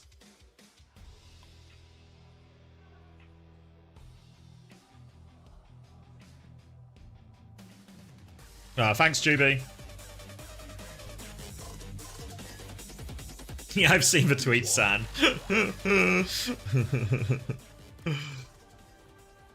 Alright, kicking it off then. And not too many surprises given this ban situation that we're going to get Kiriko, Wu Yang, and Ball in play for both. Sombra was banned from Onside Gaming as well, so choice where they go. Very much expected to be Tracer from Knife, Tracer from Becky as well. Kilo is threatening the Freya immediately. Alien will have to wait and see. Obviously, Alien coming into the lineup here is a hit scan player more by trade, so won't be surprised if he leans into that as well, even though we saw him on Sombra entirely for the first map. Yeah, I think both of these teams would be, quite happy to lean into their hit scan players. But you know what? A sim player will do quite nicely as well. So Kilo's really going to have to watch out. He's going up against lots of different sources of pressure. The Tracer for Becky, the TPs from Alien, and of course Heiser, who will constantly be on his case, trying to prevent him from taking a good angle. Heiser comes rolling through the backline a few times now, but nothing to really ham him up, nothing to really prevent him from actually just taking these turns. Now Knife has actually turned around and is trying to force Heiser out more meaningfully, but at the same time, TP up onto the high ground from Alien. Kellen rolling through, but also being chased out quite heavily. Nobody's on the point yet. Onside, they're dipping their toes onto it now, but it results in a 1-for-1 trade. Kilo does go down, and now it's going to slam on from Heiser. Half HP, Alien has the high ground position, but Dukin out with Irony and will be forced back, which means they can try and edge a little bit more of a point, but Kellen is on the back line. Heiser's seeing that everything's okay with that. The Sim TP is going to try and clear Irony off. He has to TP back now, and Heiser's got everyone zoned a little bit here. Irony's fighting out with the Tracer. Can't find the connection onto the Kunai. Body shot only does force for recall. Now TP's away. A lot of cooldowns invested, so Irony is vulnerable, but it's not Alien who goes down first, and then Irony gets the kill onto Kivers. Looks so good there. Looked like Becky had really bled out a lot of the Onside Gaming backline, but there was no follow-up afterwards. Yeah, the world's longest first fight takes place, but ultimately, Onside Gaming edge it out. Now, huge old bank Kilo on the Freya. I mean, he's got to be oh so careful. I think on this first point, there is high ground to play from, of course, but it's all very accessible for Heiser and for Alien both. Kivis as well can climb up there, so really dangerous point for Kilo to be on the Freya. Knife forces recall out of Becky early and doesn't have to burn his own, but Kellen has been poked out a little bit, so now Old Ocean, they might be able to swing forward towards the objective. Kellen, I mean, he barely had to take a reset there. Heiser, oh no, Jae-Hong, instant slam in the spawn, no Suzu, and Becky's fallen over as well. Come on, Cold Ocean, you can do better than this. Nice, easy fight for Onside Gaming, and it didn't cost them a single ult. Now they have all 5 for the next one, as do Old Ocean, but it's Old Ocean who have to get to the point, and we just saw the trouble they had with that. So need to find a way through. The Sim TP really should make it easier in a lot of these scenarios, but they need to find the timings to escape Kellen's engaged timing. They've gone far right and are getting over to the point this time. Now Kellen comes in, Mines on the rotation as well. Big slam onto Alien. He gets deleted before that sim wall. Kitsune Rush trade will come out as well.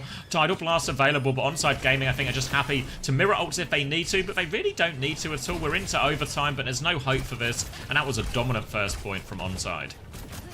Yeah, making it look easy Onside Gaming, they just take it. The first fight was an absolute dogfight scrap, but everything thereafter was, just Onside spawn camping, essentially, making it oh so difficult. Old Ocean for the next turn. Sim wall on the objective could be, a little bit of a difference maker. Shut out Kilo's value a little bit. You can see a side fight's already taking place. Irony being poked out, but just trying to rotate towards the objective, take his favorite space to actually hold on to the point. Knife, uncharacteristically, has been picked pre-fight. This never happens. So Old Ocean, no, it's genuinely never. Like, it's very out of character. 5v4 situation. Heiser now boxes Kilo in the room, and he's just going to clean that kill up solo. Doesn't even need help.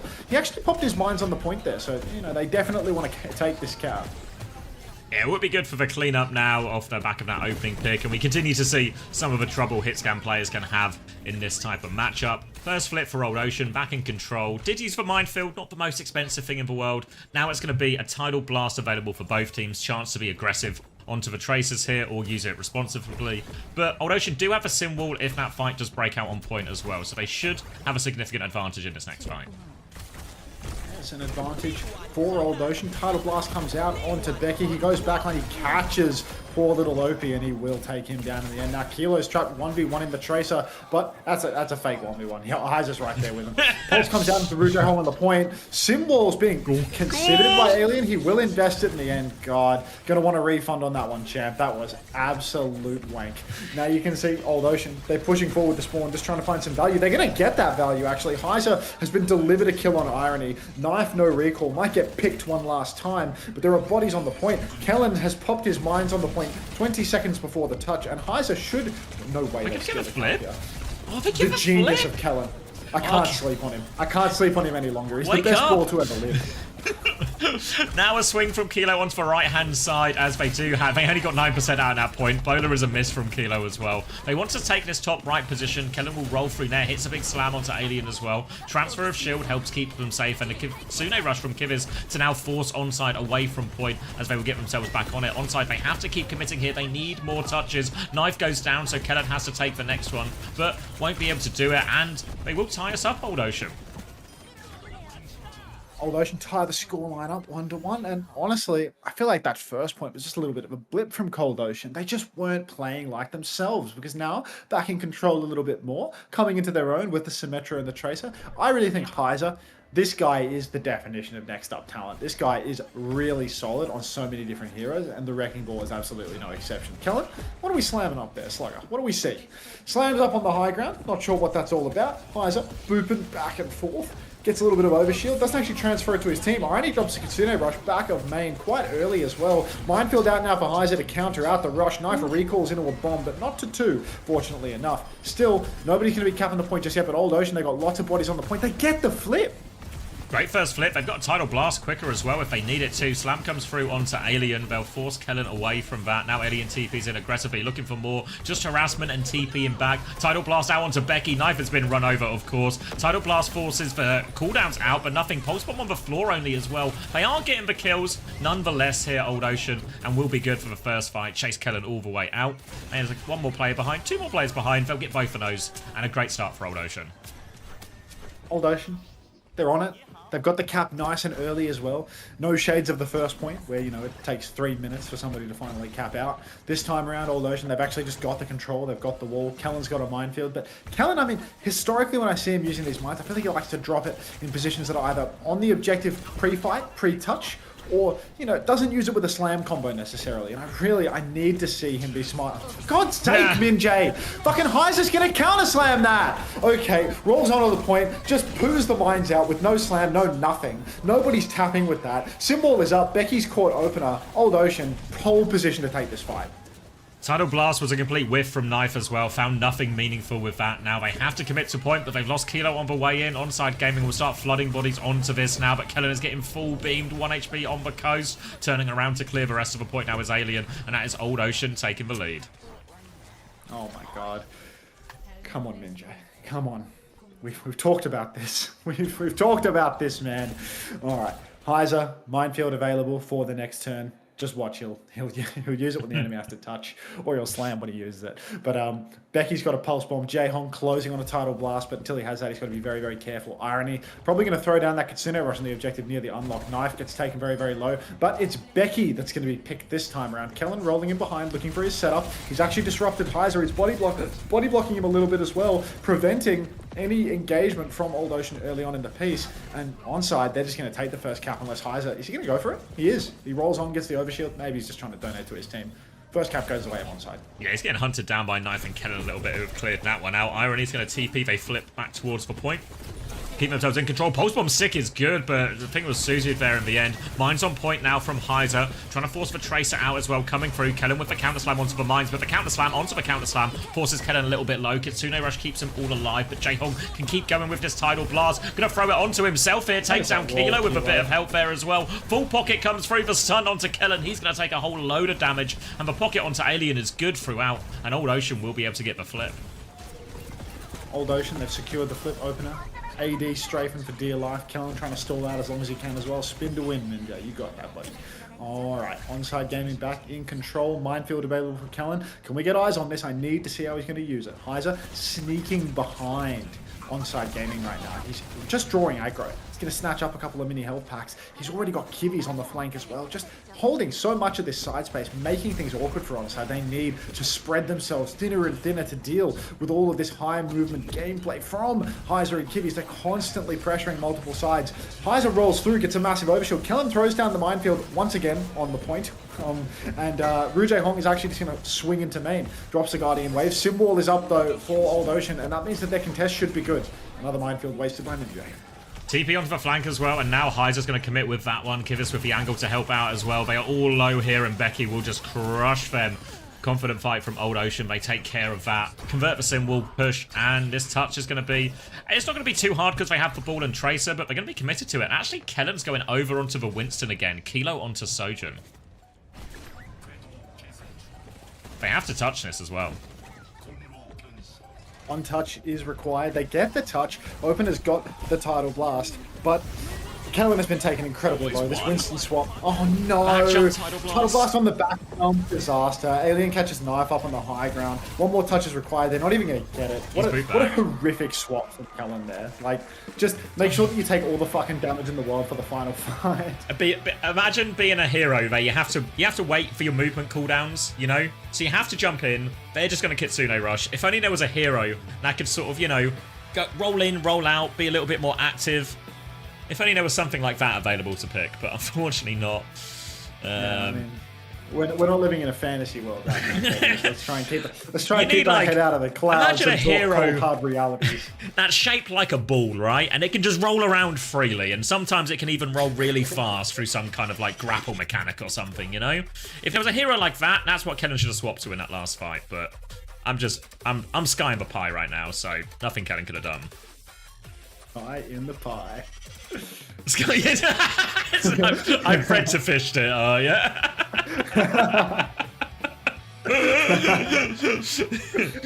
Yeah, well, think about it. If there was Sky in the pie, that would be pretty unlikely.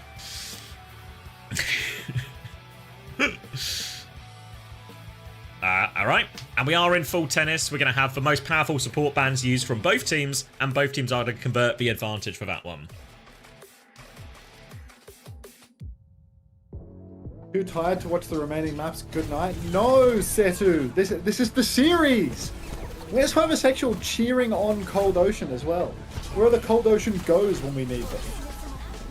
Is that the big fan chant? Yeah. Cold Ocean, go! Can we just flash back? It's just reminded me, after they got these 2 kills, Alien had like an existential crisis of a sim wall. Oh, like, you could see him. You can see. Good night, Setu. Thanks for the 6-7 bits. You can see him. He pulls up the wall. He puts down the wall. He looks left. He looks right. Puts it down.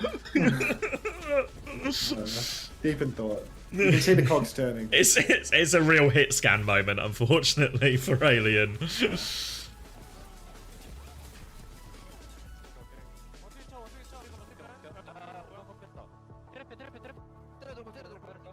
You getting choppy audio every time we get like the winning comms? Every time they do, yeah. Every time they do the highlights, it's choppy as. Should we tell Craig or just nah? Let's tell Trev. Turkish bits. Oh, I've broken the clean feed. Sorry guys, I get it back. It's insane how easy it is to detect when it's a hit scan on Sim. I mean, they literally move different. Like hit scans and Flex DPS players, they move different.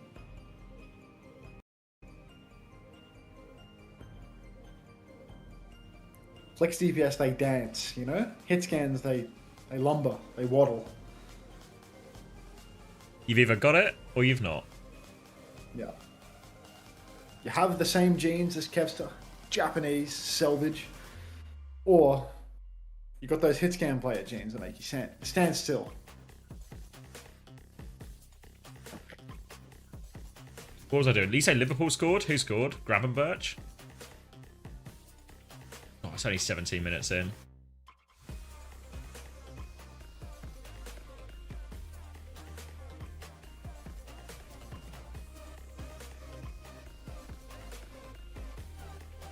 Wirtz isn't even playing. My fantasies in tatters.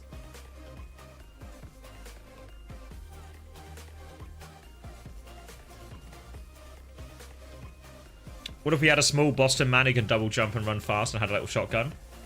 Yeah. I mean, Overwatch would be better with all the TF2 characters in it. In my personal opinion. Scout from Boston? I think so, yeah. He's got that kind of twang. Yeah. TF2 had some nice... How do you call them, you know? Some real characters. Character design. Like character design, considering there was... Again, it's like Overwatch, right? There's no story mode or anything actually telling you. It's all just through voice lines and the occasional little short. I think it actually had a load of personality. And good character design. Oh, it's more of a verts, is it? Okay. I can remember that. Probably. Emong's live? Alright, see you later, Light. Emong's live? See you, Max. Is Panda awake? Love the heavy. Thanks, Anthony. Who doesn't love the heavy? I like the spy. Honestly, they're all good. W contribution, W Anthony. Anyone else like the heavy? I like marbles. W Anthony contribution from Anthony, the man that won the marbles. Oh.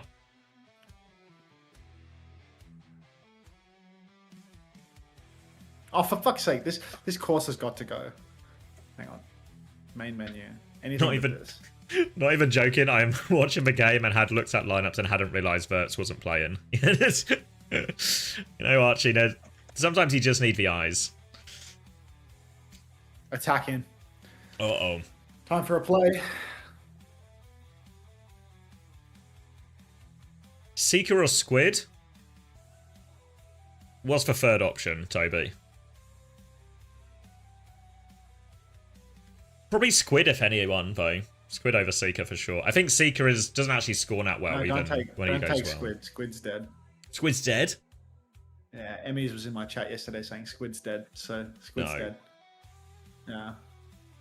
Rhino and Squid, get them the fuck off your roster. That was the word from the. We are hunting endangered animals. But like it could actually all be bait, you know. Like I'm a little worried that like they're lying to me, you know, like they're rigging the sabotage. right now. Yeah. Yeah, because like they know that I'm ear to the ground, right? So like, what if they're spreading misinformation to win their match? Now this is a level of paranoia I can get behind. You're right. Yeah. You might be getting gaslit right now. Squid sends his girlfriend into my chat to say that Ryan's benched. And it's all just a ploy to fuck up my fantasy. Do any Nightmare players have team? If I check people's rosters now, is it live, Toby, or can I not see their transfers? Toby, can you go into the website's back end and check their rosters? Can't see transfers? Fuck, so we won't know. I mean, you can know, Xavier. You own the website. You can get to the bottom of this. All right. Just There's Rhino no better just form have of Rhino insider team trading for than now. literally looking inside the guts of the website. I mean, that's the definition of insider trading. Toby says, "Yeah, I'll do that." You know what we realized I realized the other day, right? When me and Toby discussed the price changes, you know, like before we lock everything in, right? And then what we realized after the week 1 price changes, I realized my plan was to get Vega and Gala. But then I realized the price changes fucked me because Vega went up, and I was like, fuck, now I can't do my plan. And then week 2, we did the price changes, and Toby had Yoham and was like, I confirmed the price changes. I then entered it into the website, and then at that point, after I clicked confirm, I realized, fuck, I have Yoham, and I've been fucked by his price going down. So all the potential to rig it, just none of the intelligence to actually rig it. I love that.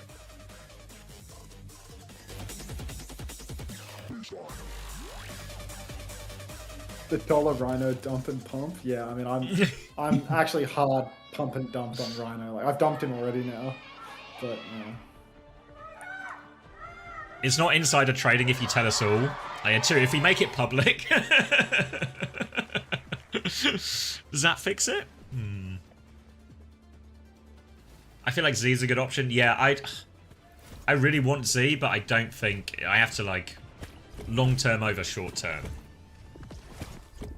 And then when Z scores right up a until you billion trade points, it, you have to trade her off the roster in the following week. You know, if you have the transfers to just like if I didn't have to get rid of Rhino, I would have just skyled to Z. No questions asked. You know. And that would have been nice and easy. But it's having to not just pump Rhino, but now dump Rhino. That's really put a spanner in my plans. Oof. All right. Block swap. Zarya Sim. And Zarya Sim versus blocks up. Jae-Hong, get out of dodge. Hiding behind, misses the sleep. Oh, Misses grenade! Oh, fuck off. TP, get him out of there. He gets out. It's all fine. It's all fine. It's like it never happened. Everyone erase that from your memory. We won't let this harm Jae-Hong's legacy. He is now out and back at the back of the map. TP from attack onto the high ground to get a bit of an angle on this back line, but he is going to lose this neutral with Heiser as those punches come in. But I say that, but he's actually got more pocket and more angles from his team, so it's Heiser who takes the back step. Now attack has all the space and a lot of energy to work with. It's Old Ocean who have to create something out of this hotel. They're going to try and flip around Jae-Hong onto the high ground with Becky. Challenge on that one from Kilo. Pocket onto that, and Irony will take it. Jae-Hong is still on this angle, but they need a carry from something at the moment because Heiser has got one more form timing on point. Heiser's going to go deep with that, but he takes a lot, and attack is just bullying him back. They need something. They need a trade from the back, but Irony has also dealt with that threat. And as Irony cleans up all the threats behind, attack can walk forward and onside cap the point. Onside gonna take it in one step ultimately. Old Ocean, I mean, it was all just a matter of time after they had to taxi the old man out, you know, saving Private Ryan in the front lines type situation, and he's just absolutely fucking useless. He misses his sleep, he doesn't hit the nade. Gets nothing done, but Old Ocean now over to second point, needing to deal with a pretty healthy bank of ultis for onside attack. I mean, he's on his signature character, the Zarya, and not even needing a Genji to follow it up because Knife on the sim, he's the maestro. Team Liquid Symmetra specialist brought to Korea. He learned a few tricks on the international stage and now he gets to bring it home. Now we've got Alien on hit scanner, swinging through main. He does want to find an angle, but he needs to be very careful because right now onside it is pushing the card for free, and if anyone from Old Ocean steps up, they are going to get grabbed. So hard to retake this. They really want to save for TP for that one as well. Shield up at the front. Kitsune as trade comes in. Looking for this grab opportunity now is attack. Forcing them back. Full energy. They'll just wait out this Kitsune Rush actually. A Kitsune Rush for Bowler is a great trade for onside gaming. Now the symbol and a Tidal Blast onto Knife. The repush is powerful. Looking for this Ramatra. Nano Annihilation thrown onto Heiser as well. But the grab is going to keep it locked up. They're just going to kite away from it. Kivitz gets in the grab as well because why not? It looked fun. They've turned around onto this alien flank though. And now onside gaming can push back forward. Loads of the ults exchange. Becky does have a symbol soon if Old Ocean can live long enough, but it's looking like they can't. They're behind them right now, though, and this is... they get their Ramatra out as well, but I don't know what they do next. It's a three-person up here. Yeah, I mean, this is a pretty difficult one. Symbol comes out for Becky, thrown up in main. Opener, I mean, he's sitting on card for the moment, starts to wall right back to safety because he wants a good angle to drop the beat. He pops it now, and they're just going to push right over. The symbol expires. Alien being completely zoned out of the fight by attack. TP deep for Becky, but it's already gone, and that's just going to be onside taking second point easily. 5 minutes in the bank for... I thought Knife was jumping off the map there for a moment. 5 minutes in the bank for third. Really nice fight from Onside Gaming. They force that Symbol out with their player advantage, take a little bit of a backstep, then and they take that neutral trade, force out a couple of Heiser's cooldowns, then as soon as that form is about to fade, here comes the beat push. They scare the backline away and make Heiser very, very isolated and easy pickings, and Onside had plenty of time to work with them on this third point. Nearly another Tidal Blast to go with, a bowler for Kilo as well. They've already got the car up to this final corner too, and it is looking all good for Onside. They do have to use that defensive wave, but they force Kivitz out, and that's a bit of a chance. Kivitz actually dies for this one as well, so Onside can just keep going. Onside are just going to keep the push double going. beam. Fully top Knife with attack fully charged as well. It's just not happening here. You see the trade actually comes out. Kilo goes down. Bowler connects in the back as well. Attack needs healing, but he's going to get the Tidal Blast and suddenly he's going to be full again. Gets that overheal. He's actually going to die for this, isn't he? He's gone so deep. He's taken so much risk. The bucket is somehow keeping him alive. He's getting bucketed through it all, but Kitties finds the kill in the end. Now Irony taking down... Oh, no way. They're still going to win this. Symbol is out on the point for Knife. He wants the clutch. He's going to fully charge up his beam. He's caught up in the slow. A bit of a backstep here for Onside. They're going to give it away. But Grav beat Bowler for next. Savvy wouldn't be too worried. Kivvy's had to rush for that. Yeah, they did have to ult out as spawn now, Old Ocean. They've got an Annihilation. Heiser can buy a little bit of time, but again, that Grav matches up really well in terms of his ultimates. What they maybe really need is Becky to take this Tidal Blast and find them some trades so they can stagger out onto point. Already there's a bit of damage onto attack. He's been forced all the way out, but this probably means he has a good amount of energy now. Now they're being forced out. Beat push comes in from Opener all over Heiser. Defensive Annihilation. Jaeon goes down with the Tidal Blast, though, and attack still has this Grav. Heiser is surrounded. Pulse Bomb is desperate. Doesn't connect, though. Now the Grav comes out, takes care of Kivers on the high ground. They turn around onto Heiser. One more form timing, but he's just getting fried by these beams. Only Becky left. He's going to fall. And that's nearly a 3-minute time back for onside. Yeah, it's a big bank for onside gaming, looking all too easy for them now. Ah, heavens. Cold Ocean. What to do? Attack gets subbed in and he just has his way with you. Protect ban on the tank as well. And, I mean, there'll be another opportunity to ban tank, I suppose. But if it's just tennis theory, we go this map win, next map lose, attack, you know, they can just protect ban for him again. How do they deal with this? It's just that they're really struggling. Yeah, I don't know. We've seen Heiser play Zarya before, but again, that feels like a bad option, right? In terms of just taking the mirror. Ball ban hasn't been used, has it? I'll double check, but I don't believe so, no. They both played ball on the first one. Yeah, because like if attack wants to play, you know, for the remainder of the maps and they protect ban for him, they can use ball ban to protect ban for him. So that's tough. That's very tough. No ball ban at all. Yeah. Yeah, shit.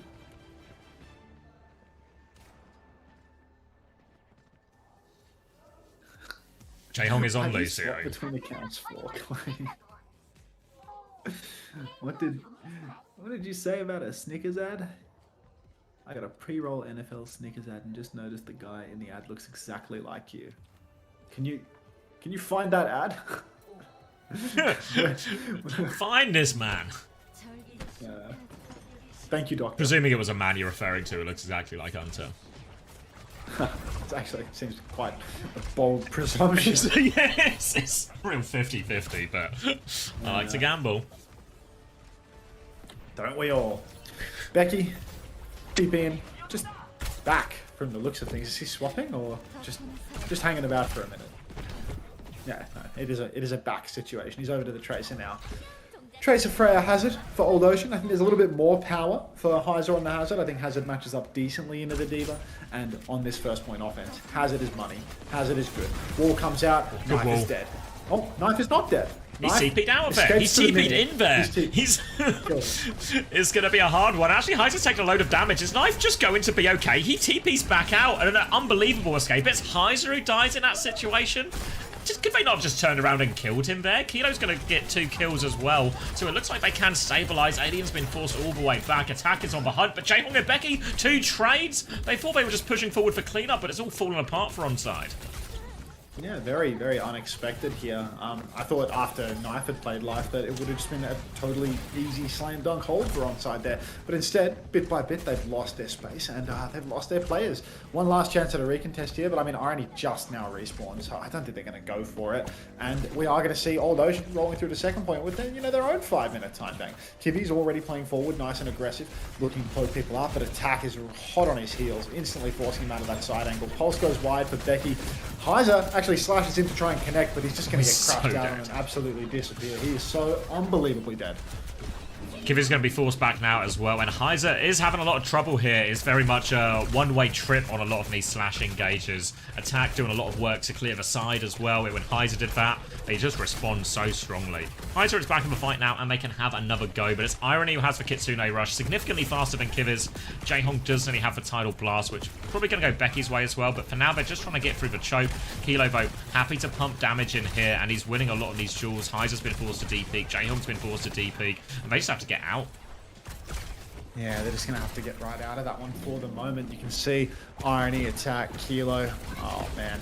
Lots of ultimates online for Onside Gaming. Old Ocean, they need their swing, but Heiser lacking that downfall. It's going to make it a little more difficult. Maybe Jaehong can go for a Tidal Blast turn. TP's already been used by Knife, so maybe a timing here. Bowler shot comes out over to the right-hand side, but it's eaten by Attack. He's hungry for it. Kitsune rush out his main and the Tidal Blast onto Heiser. No stun connects. Oh no, stun definitely connects. Kilo and Opener are both going to go down. That's 2 for 2 because Alien died on his own bolt. Kitsune rush in main keeps everybody healthy for Old Ocean, but Kivis, he has to pocket the remaining 2 members. Becky, he's been hit by a big AoE projectile. He might be going down here. Attack wins the duel by doing a little double melee with the D.Va Bomb. And what is it, a 2v2 right now?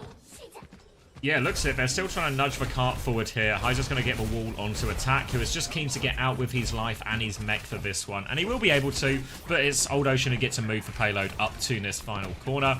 Going to be Sinwall for Knife, Downpour for Heiser, B also for Opener as well. So Old Ocean going to struggle in this fight unless they can find particularly high Downpour value. Knife is already fighting on the side here, forcing them back, just keeping them at bay. And really for Old Ocean, they're not in any rush here. They can try and bait and bleed something else out. Onside can just play to hold in this corner, match ults as they need. But Becky is in deep behind at the moment.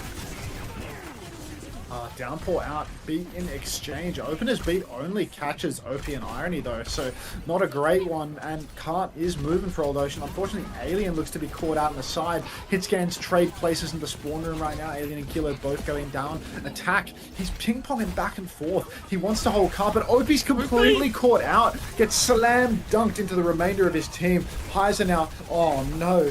He's going to just find Irony as well. And with Onside having no support, it's unclutchable for Attack. What is it called? Is it a layup or an alley-oop? What does it mean? It's not a slam dunk. You know, one person kind of bops it to the other when they fucking put it in the net. I think, yeah, alley-oop and layup, I think they're both usable. But I also am not a basketball guy. Any basketball heads in the chat? What's the phrase for what I'm thinking of? I think both work. Alley-oop? Everyone says alley-oop. Alley-oop, okay. Yeah. I think a layup is like you're not slam dunking it, you do that yourself. Okay. Anyway. Kibby's has the Kitsune Rush. Becky drops a pulse. Bowler goes wide for Kilo as well.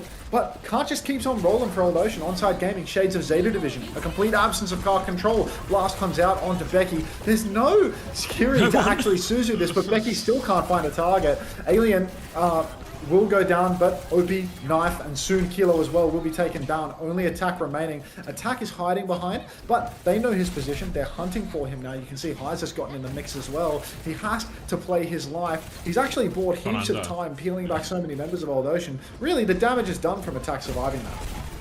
Yeah, they can completely reset. They still have ults to throw into this one, Old Ocean, but the Downpour and the Bowler, harder ones to hit. Attack is very much on the back foot, though. Heiser's taking a lot of space. Downpour to chase now as well, looking for the lockup here. Doesn't find anything, gets the kill nonetheless onto Kilo. Opener's going to challenge him. Heiser needs all sorts of help, but Attack finds kills in the back with the bomb. Oh my own god, here we are. Bowler they want to win. OP Bowler's good. Taken. They're going for it. The pulse in the corner still doesn't catch poor little Irony. Irony's going to TP out now. On the cart, you can see Knife trying to hold it down. Gets Blink melee, will be finished off. Irony still doesn't have the TP. Becky, he has the TP. Alright, Irony TPs to his demise. Kilo gets bolted, and Becky is just the cleanup crew right now. Heiser's back in the mix, so is Rujay Hong. It's 5v1 on the cart. Goodbye, OP. Goodbye, Onside Gaming's defense. Could be going the distance here. Oh, yeah, great push from Old Ocean. Good response. And it really looked, when Alien invested in that Bowler, I thought, I mean, he's hit it class, but they're really going to struggle here against the respawn advantage. But Alien and Becky just get everything done there between them. So great clutch from them to close that one out. And they've made it a much more even series now. Only 1 minute and 6 seconds in between these time banks. GG's Attacker's advantage. Yeah, it's tough. It's very tough. Becky right now, just cleaning up scalps. I think the AA is going to make all the difference. I think Cold Ocean can clutch this. I was thinking about taking a melatonin to help myself nap, but I think there's just not enough time. Like, there's 5 hours between now and Europe. Like, and this series is going looks like long, it's got another 3 like, maps in it. Yeah. Yeah. So I think if I take it, it's like melatonin for 3 hours, and then I'm going to be fighting against whatever the fuck is going on in my brain after the fact, you know. So it's like I'll have to wake up and just be groggy and silly. So I think it's a miss. You just gonna tank it? Yeah, I'm just gonna try and nap. It really isn't that strong. Surely you need a nap before the raid. I'm taking a nap. I just thought without taking melatonin, you know, because I don't want to grogify myself for the start of EMEA. All you need is a different pill to take afterwards to de-grogger yourself. That's what a coffee is, mate. All right. Into overtime now. Old Ocean going to be attacking first with a shorter time bank. It is Hazard again for Heiser. Little TP out from Alien, but he is going back to swap onto that Freya. They get a lot of damage onto attack now. He is pinned in the corner. Suzu has been forced as well, but Heiser's getting back shot, so has to give up that chase onto attack. Attack, though, is threatening Alien. Will just kill him. Will kill everyone in main, actually. That's the DPS falling. They still have position behind and on this high ground, but on side, they're looking to clean up all these stranded players. Right now, Knife just trying to camp out the remainder of Old Ocean, but they're really safe up top. Heiser's actually going to go for the escape. He slashes back out in the main. He needs pocket. He gets the Suzu. Knife, recall force. Now Knife has no recall. Knife is trying to hunt for Becky, but better recall for Becky now. So Knife is being bullied out quite heavily. Onside Gaming's backline is actually stuck in the back of main, but where the fuck is Rujay Hong going? Oh my god. He's going to get hunted down by Knife and Kilo. He was behind. No one else was. It's created a little bit of space for Heiser to step onto point, but with a player down, they're already Suzuing back in main, and Heiser's going to get completely isolated on point. And this is it's really poor from Old Ocean so far. They're running out of time. They're out of time. You can see the push continues, and Onside Gaming, oh man, what to do. Alien's up on main top right now, just poking away, just doing as much damage as he possibly can. Attack holding the statue side as well, but last turn now, 23 seconds on the clock. Still no ultis. Rujay Hong moving over to the Wu Yang. He's nearly been spawn camped as well. He's taken very low. I think he got healed by walking back into spawn, man. Like, where is he? Kitsune rush from the back of main from Kibbies as everyone from Old Ocean steps up. Maybe they can hope for a tick.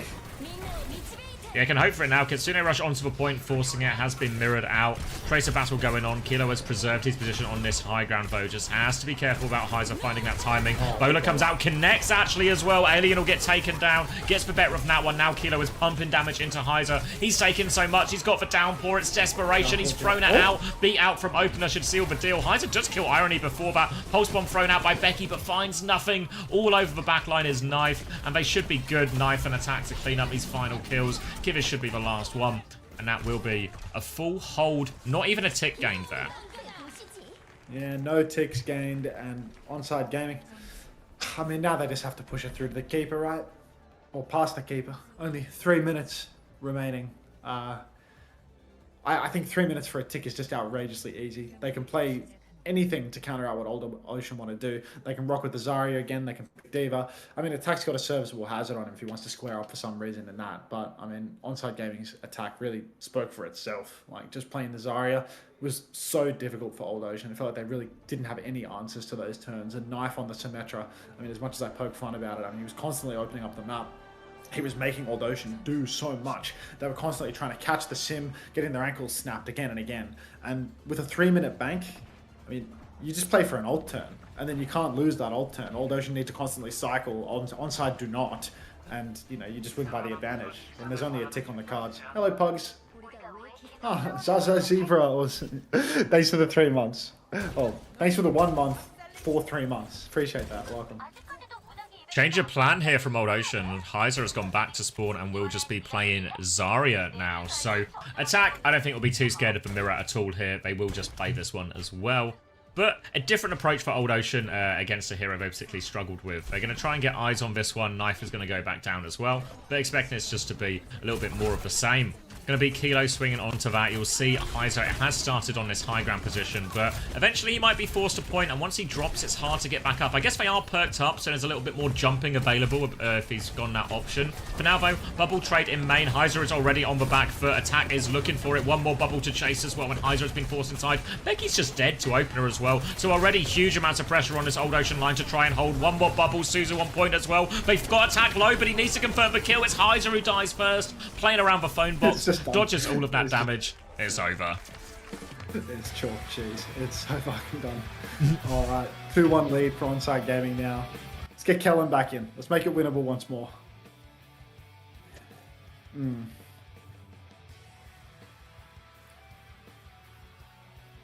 Oh, is it marbles? Oh, Kellen's lumbering back in. Kellen looks like he's got a bit of a limp actually, I might.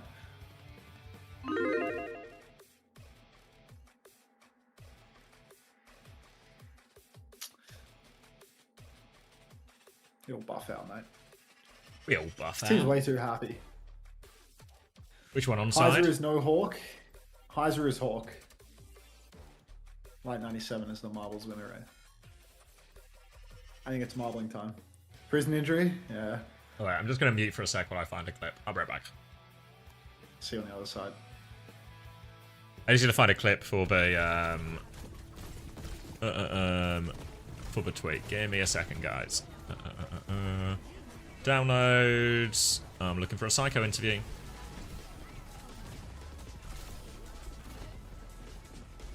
Wait, no, maybe I did it already.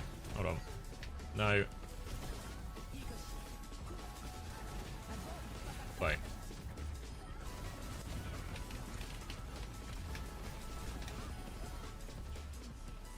It's going to be easier to find then. Let me just hit Google Drive.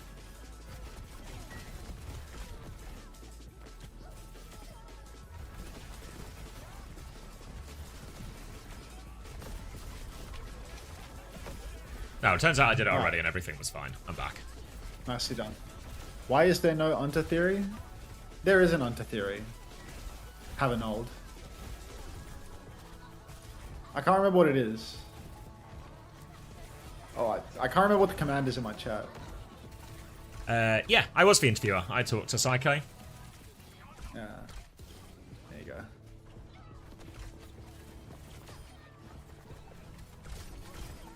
Is it fair now on-site having this many Korean imports? Yeah, good question. Okay, homosexual. Here's my fantasy roster for the week. I have decided to swallow the Crocs pill whole. I had a word with Crocs last night, and he told me that he was going to do it for me. He told me that he was going to get me all of the points. And even though he's on a team that is basically going to win like 1 to 2 games for the entire stage, I believed him. I believed that incredible self-confidence. Insider trading. Yes. You heard it here first. In many ways, he said he'd do it for me. Is your insider trading with Crocs just not speed invest with more steps? Yes. Sounds kind of yearning. Yes. I will show you finance. So I took Crocs, and I've decided not only am I taking Crocs, I'm keeping Crocs for the entire stage. The entire stage. So Crocs at a 16 cost. The only way that I get rid of this guy is if his value goes up so much that I can buy someone else. Because Crocs is freeing up so much budget for me that now I can have Zomba for a double this week. And then next week, I can remove Zomba from my roster. I can remove Landon from my roster. So I remove Zomba for Psycho or Yubi, depending on who plays this weekend. I remove Landon for Simple or Funny Astro, pending, you know, recency bias. And then what I'm left with is Violet and 2 players for the double from... So this is a double already for Zomba. And then I have 2 players for the double from Twisted Minds. Crocs is just there. Crocs is going to get pounded in the arse this week. Crocs has a really hard double this week where one of the matches is versus like Alcat or something. And then in the following week... Oh no, I think it's Twisted in this week. And then in the following week, he has to play against Alcad. So Crocs is going to get pounded constantly. But Crocs is enabling me to get lots of doubles, and Crocs just never goes negative. Crocs is just so fucking good for it. And if he picks Roadhog and just keeps huffing on that take a breather, he's gonna keep me at least in neutral. And if he can keep me in neutral, then I can afford to have a double here, a double, like a 2 Twisted Minds players in the following week, and then for the very final week, I can trade into 2 Team Liquid and 2 Virtus Pro players. So it's like, the whole thing relies on the Crocs gambit. I just need this Frenchman to not fuck me. That's all. And same as every day then. Happy with that, homosexual? Was that an adequate explanation? And Raspberry Racer fan, who said insider trading what the fuck, won the marbles race.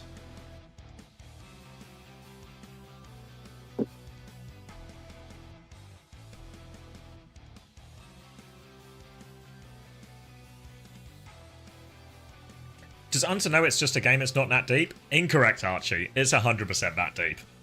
Okay, Archie, grow up. 1 year watching the stream, and you think that this is just a game to us? Like, unbelievable. I'm not keeping Crocs in playoffs, I'm bound. I'm not a fucking psycho.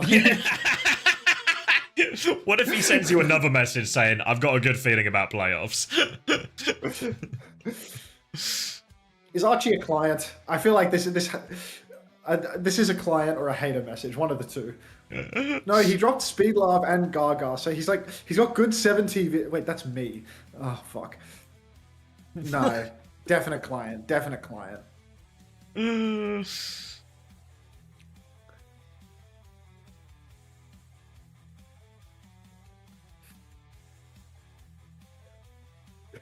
Put the speed apple away.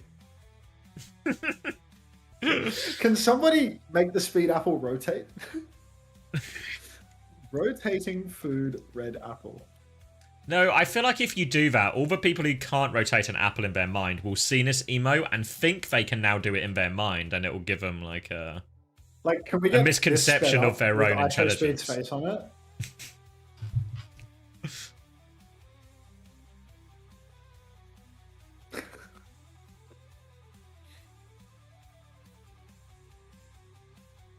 Oh, you want to play?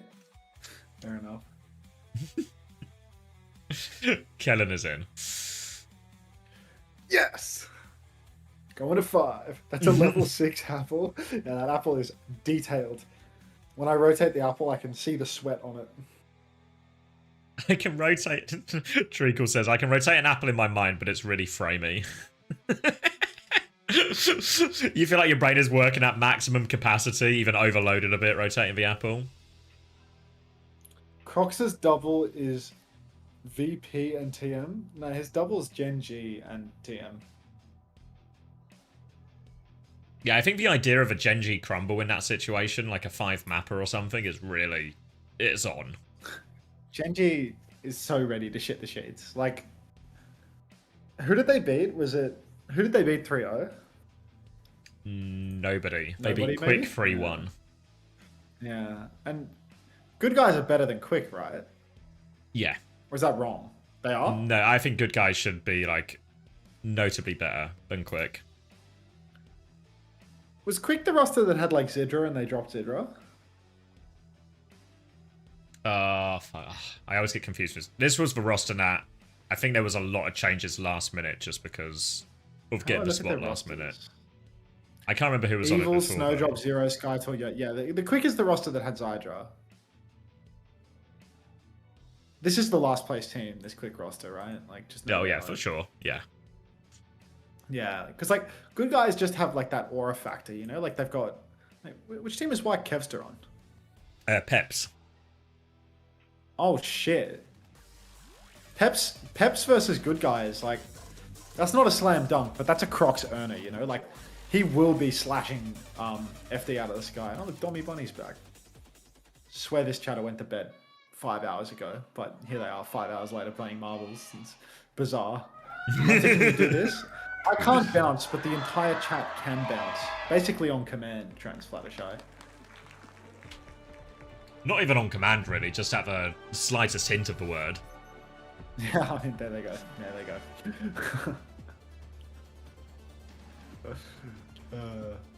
We should sync up. Let's play live. 15, 14, 7, 13, okay, keep going. 12, 11, 10. Wait, what was that number 9, after 13? 8, 7, 12, Yeah, we're 6, in sync. 5. What's 12? had to like lock in for a second there to answer that question while still counting down. I can rotate the apple. I can't count from 13 to 12 because I always go 13, 11, unfortunately. All right, Wheel Ban is out. Onside Gaming, they're basically getting to play the best of the best for them right now, the Lucio, Kiri, Winston, but with a twist. Kilo's Ensemble. Incredibly losable for Onside, considering that. Yeah, looking for it now. Just slow and steady. Alien just setting up these turrets. First eye from Kellen to try and win the side fight. Just clear a little bit of space, but nothing doing, and both teams will just resort. Happy to spam slowly. Old Ocean hanging on to that TP for now. Just looking for a bit of an opening or anything to present itself. It looks like Onside want to make the first move, though. They will come through, trying to get their Lucio a little bit more involved. Kellen jumps forward. Just a bit of a bubble trade now. Change of position, not too much. They've slowly but surely sort of got themselves back on this high ground, Old Ocean, and they'll be happy to play the slow fight. Just let their backline try and carry. Yeah, I mean, now Kilo already forced out, being poked as well, so still losing his turn, but Heiser's continually half HP. Can't quite get that reset despite all of the healing that his team has. Kellen jumps deep now, throws down the bubble, tries to block off healing. He needs a lot of support. He's actually being counter-dived quite heavily, but he will live to tell the tale. So onside gaming, they get that early push. They block backline. Now it's time for an ult turn though. Kivi's, Irony both have support ultimates. Jaehong as well, closing on the title blast. TP on for Irony. Kitsune rushes out. You can see massive AoE cleave onto Jaehong and Kivi's. Alien's low. Jaehong is down. And Kivi's, he might opt to not even invest this one. Speed invest. That's a tough one there. Kivi's was just got the Kitsune Rush, but was so low, didn't want to risk losing it. They've actually found a couple of trades. Kivi's is going to get one more on the exit as well. The chase is there. They should be okay in the end, but it's messy and on onside would have liked given the starts in that fight. Especially bear in mind, it cost him that Kitsune Rush as well. So now Old Ocean come back with the ult advantage. A little bit of a hack and a virus onto the back of Heiser to clear him back. Can trade for bubble and be okay for now. Just wants to farm up the rest of that primal. Once the rest of Old Ocean are here though, they can feel pretty confident taking the support ult trade. Yeah, now Kivi's flanking up top. Kellen's actually jumped backline and immediately started to contest Wu Jaehong. Beats out for Opener, but Irony's dead. It's a beat that only catches Kellen with Primal and Opener himself. Pulse out onto Kellen. Kitsune Rush invested by Kivi's, but Kellen is just dead in the water. And onside gaming, there's so much shit in the sheets right now, man. Oh my god. Yeah, desperate need for some new sheets there. Kellen gets pulse bombed after that one. Kivis has killed Kilo behind as well, so just bad for worse. This will be a lot of free cart push. Onside gaming really needing that EMP for their retake as well, or even to potentially counter out in this Simwall. Now Old Ocean can threaten the checkpoint, get this robot round the corner, try and force onside to fight them earlier. All on Kilo though if he can find his way through. Does he choose to counter the Simwall or does he just go for backline? Kilo is setting up. You can see him deep in thought. He goes for the EMP, but it's a solo EMP. He's got it. In the Pop's Primal. They get the kill, actually. Quite surprising. Checkpoint's being threatened, though, by Old Ocean. So, Simwall up on the... They get the check! Onside gaming, they can't contest. They invest the EMP, but still, they lose the fight because they've given up the check. Even if they clean up the kills now, it's not going to matter one bit. They've given up the most valuable resource of the map. Yeah, they're all going to get out as well. So onside, don't even get too many of the late kills here that maybe hoping for. Heiser's now back in the fight, so relatively even situation. Only pulse bombs to speak of. Irony much closer to that Kitsune Rush if it takes longer though. So onside can just wait for that ultimate, but they've had their recall forced out of Knife here. Becky will trade that one out as well, but Kaiser comes to interrupt. Kilo's going to die for it. Knife is 1 HP as well. They've tried to go forward here onside gaming. They're losing their DPS behind. Knife's going to die as well, and onside, they've made a mess of this. Pulse bomb is going to be delivered to Opener as well, and it's falling apart for onside. Yeah, it's really falling to bits for them now. Opener Kellen going down. Old Ocean stealing the cart right back into the enemy territory. They're going to get the cart well around the corner at this stage. And, I mean, it's really no surprise to see the Sombra Tracer line up with Kilo and Sombra losing. But what can Kilo play? Get the man on Reaper, get the man on Hits game, just play Sojourn and hope for the best at this stage. Knife's going to pre-fight Alien though. Alien was swinging in the main choke, trying to put down a TP, and he just gets caught out really early. So that's a great opener for onside gaming. They managed to clear this space without using any of their ultimates either, so they can take a lot of this. Recall's been forced out of Becky. It's going to be a tough one for him, but he can get pocketed out of there. Double support ult available for Old Ocean as they look to hold this high ground. Kitsune Rushes will be mirrored on point. Tidal Blast available for Jaehong here. They're slowing it down, actually waiting for their Tidal Blast timing. Now, looking for it. There's going to be a bubble trade coming through. Guardian Wave goes out. Beat in response from Opener. Catches everyone. Saves them from that Tidal Blast for now. Becky can't find anything. They try and back jump, but Kellen has the angle. He's got Jaehong in a corner here. Not quite enough damage to follow it up. Kellen dies for it as well. Now a chance to push back around their bubble timing. They need to keep Alien and Heiser alive, but they're both so low. Guardian Wave just in time, and now they can take it slow. Old Ocean, play around Heiser, and clean these kills up. Make sure no one gets traded. Oh my, I mean, these late kills, it hurts onside. It really does. Kellen's got a primal for next. Kilo's got an EMP. Hopefully he pops it on Heiser before he pops the primal rage this time around. Really though, Old Ocean, they have all the tools required to just keep it pushing, because Becky, he can hit a pulse bomb Heiser. He's playing forward right now, but if an EMP drops, he might be able to kite back with the TP if he can't even get the back jump, depending on where the EMP lands. Kilo's going to come out of stealth and try to poke out the TP early on. You can see Old Ocean are really playing patiently right now, just trying to charge up some ultimates, try and bait the enemy team in. Heiser's taking a lot of damage in the front, but Kilo is just jerking it in stealth behind. What's this? EMP up top? Comes in. Yeah, lands it as well. Other 1-for-1 trade only as Heiser's Primal helps confirm a kill as well, but Knife is now all over his backline with Kellen. Kellen has for Primal if he needs as well. Pulse Bomb's a miss from Knife, but Kellen drops for Primal, cleans up both backliners. Will be good to secure the fight. Ends up being maybe a bit more costly than they would want, you know, but both DPS ults and the Primal thrown in there, as he will hunt down Heiser. A lot of work still to do onside, but they've got that one. Yeah, I mean, look, Old Ocean, expensive fight to lose at the end of the day. Primal's out. Actually, not so expensive. It's only Heiser and, you know, Becky's Pulse is already back on road, basically. So, Kellen, I mean, it's a shame that he's not going to have a Primal Rage for the next turn. Kitsune Rush comes out. You can see Heiser just going to backstep this one. Where is this Kitsune Rush, though? Half of it's on the low ground. That's just a bit of a bizarre position one from Kibbies. I think, did he try to pop that up top and miss it or something? Did he drop it on the corner and it fell down? I'm not too sure. Irony now, he's just playing far from behind. The symbol comes out from Alien. Suzu's out in Irony. It's actually an easy map flip for Onside Gaming. Not only have they flipped them out, kept on pushing the objective, they've actually taken down Becky as well. Now they're going to look to clear it onto point. More backline pressure. Knife and Kellen combining again to get that kill onto Jae-Hong. It's a back jump from Heiser, but Mosley into a wall. No escape for this. And Old Ocean needs to be careful it doesn't slip away here, because Onside are winning these fights without using a lot of ultimates. So now they have Kitsune Rush, and they nearly have another beat, another Primal. They could really catch up in this next couple of fights Onside. Kilo right now, he's playing the side, and he goes for a little virus, but, you know, it doesn't matter, because the checkpoint's just going to be capped out. Kills all came nice and early, and it's enough to get them the check. Now, Onside Gaming, they're going to get me this post-check as well, and now we're in a situation where it's one bite to win. Tidal Blast comes out onto Becky, he goes backline, Irony Suzu's it, but still no ultimates for Old Ocean to layer in. After the fact, Becky picked again, and Onside Gaming, they might just be stealing the lead with this one. Primal and EMP to throw into it. Beats soon as well. Old Ocean have to be careful because these ults could really just snowball it away. That's the lead going over to onside now. EMP ready to go. Looking at the backline. Eyes on the Kiriko. Virus will connect. Knife is there just in the nick of time. Killer will die for it. So only a 1-for-1 trade so far, but Heiser is low and Kellen is chasing with the Primal. Looking for kills in this backline. Confirms one onto Jae-Hong. Turns around. Denies for health pack potentially as well. Yeah, takes that one for himself. Tries to get the Tracer on the blink out as well. Doesn't quite finish it. Over the wall. Manages to avoid him for now, Becky. But Onside Gaming still going forward. Heiser might have to pop this Primal immediately. Tries to back jump and survive it as well. More pressure if they have it, but now a beat push comes in. They're going to keep the tempo going forward. All over Jae-Hong right now. He tries to slide away, but the spawn is blocked. They get the kill. Kellen will finish that one. Primal from Heiser, but they need trades now. Old Ocean, they're going back in. Pulse Bomb is a miss, but Heiser's down to half HP. He's going to jump in. Bubble, keep trying to help Kitsune Rush from Kivas to keep going, but he's low. But Bubble is perfect, though. Able to play around that one. Kivas can turn the fight, and Old Ocean are hanging in there for now. Old Ocean, they will cling on for dear life. They have, of course, conceded the lead and 30 meters to go with it, but it's so winnable for them. It's so incredibly winnable. Alien over to the Reaper makes things much more difficult for Kellen. Kilo also not going to find that same level of value playing into the Reaper. If he finds himself poked out at all, his EMP turns could be disastrous. Just one more person that can juke the turn and one less target for Kellen. Much more risk. Now, though, Old Ocean, they need to win this fight. They take high ground. Suzu's out for Irony. Suzu out as well for Kiddies. But the Kitsune Rush lay it in. And if they can't find a kill soon, Heiser's going to go down. Car's going to be stolen around the corner. It's looking grim for Old Ocean.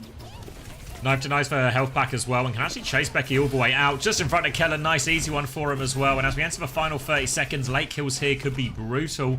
Onside Gaming pushing forward, getting close to another beat turn as well. And all of a sudden, Onside Gaming have a lot of the tools just to seal this map, seal this series. Yeah, I mean, Onside Oh, Gaming. boop. Oh, no, the boop opener. Game-winning boop there onto Heiser. Prevents the Tidal Blast from finding any value whatsoever. Pulse out onto Alien. Suzu from Kivvies is good. Keeps him among it. Killer's about to have the EMP. Open with the beat as well. Alien TP's on. Unfortunately, completely lost in the sauce. EMP comes out. Catches Heiser. Backline for Old Ocean. Desperately trying to flip, but 2 kills come through for Kilo. And that's just going to be an easy 3-1 in the end. I thought Old Ocean, I thought they had more in them.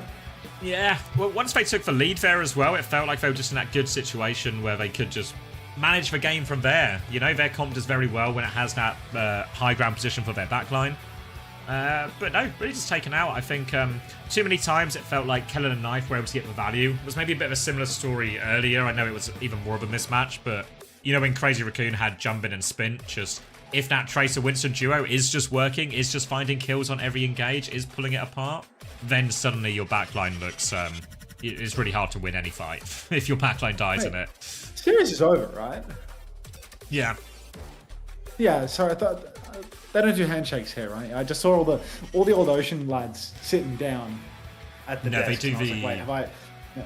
They do the bow instead. Like front of the winning team goes yeah, for front yeah, of the stage and does the bow. All right.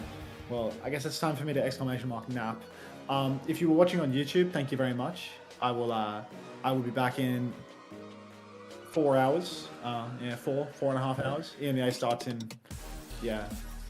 4.5 hours, I want to say. So I'll be back by then. Probably a little bit before it. Thanks for watching. If you did, I will see you then. And for the Twitch chatters, I think I need to wait for Crandop to hit the go live button so that I can read it. A classic Cran hostage situation. Cran holding me hostage. A quick bounce for Bunnykins. What do I need to do?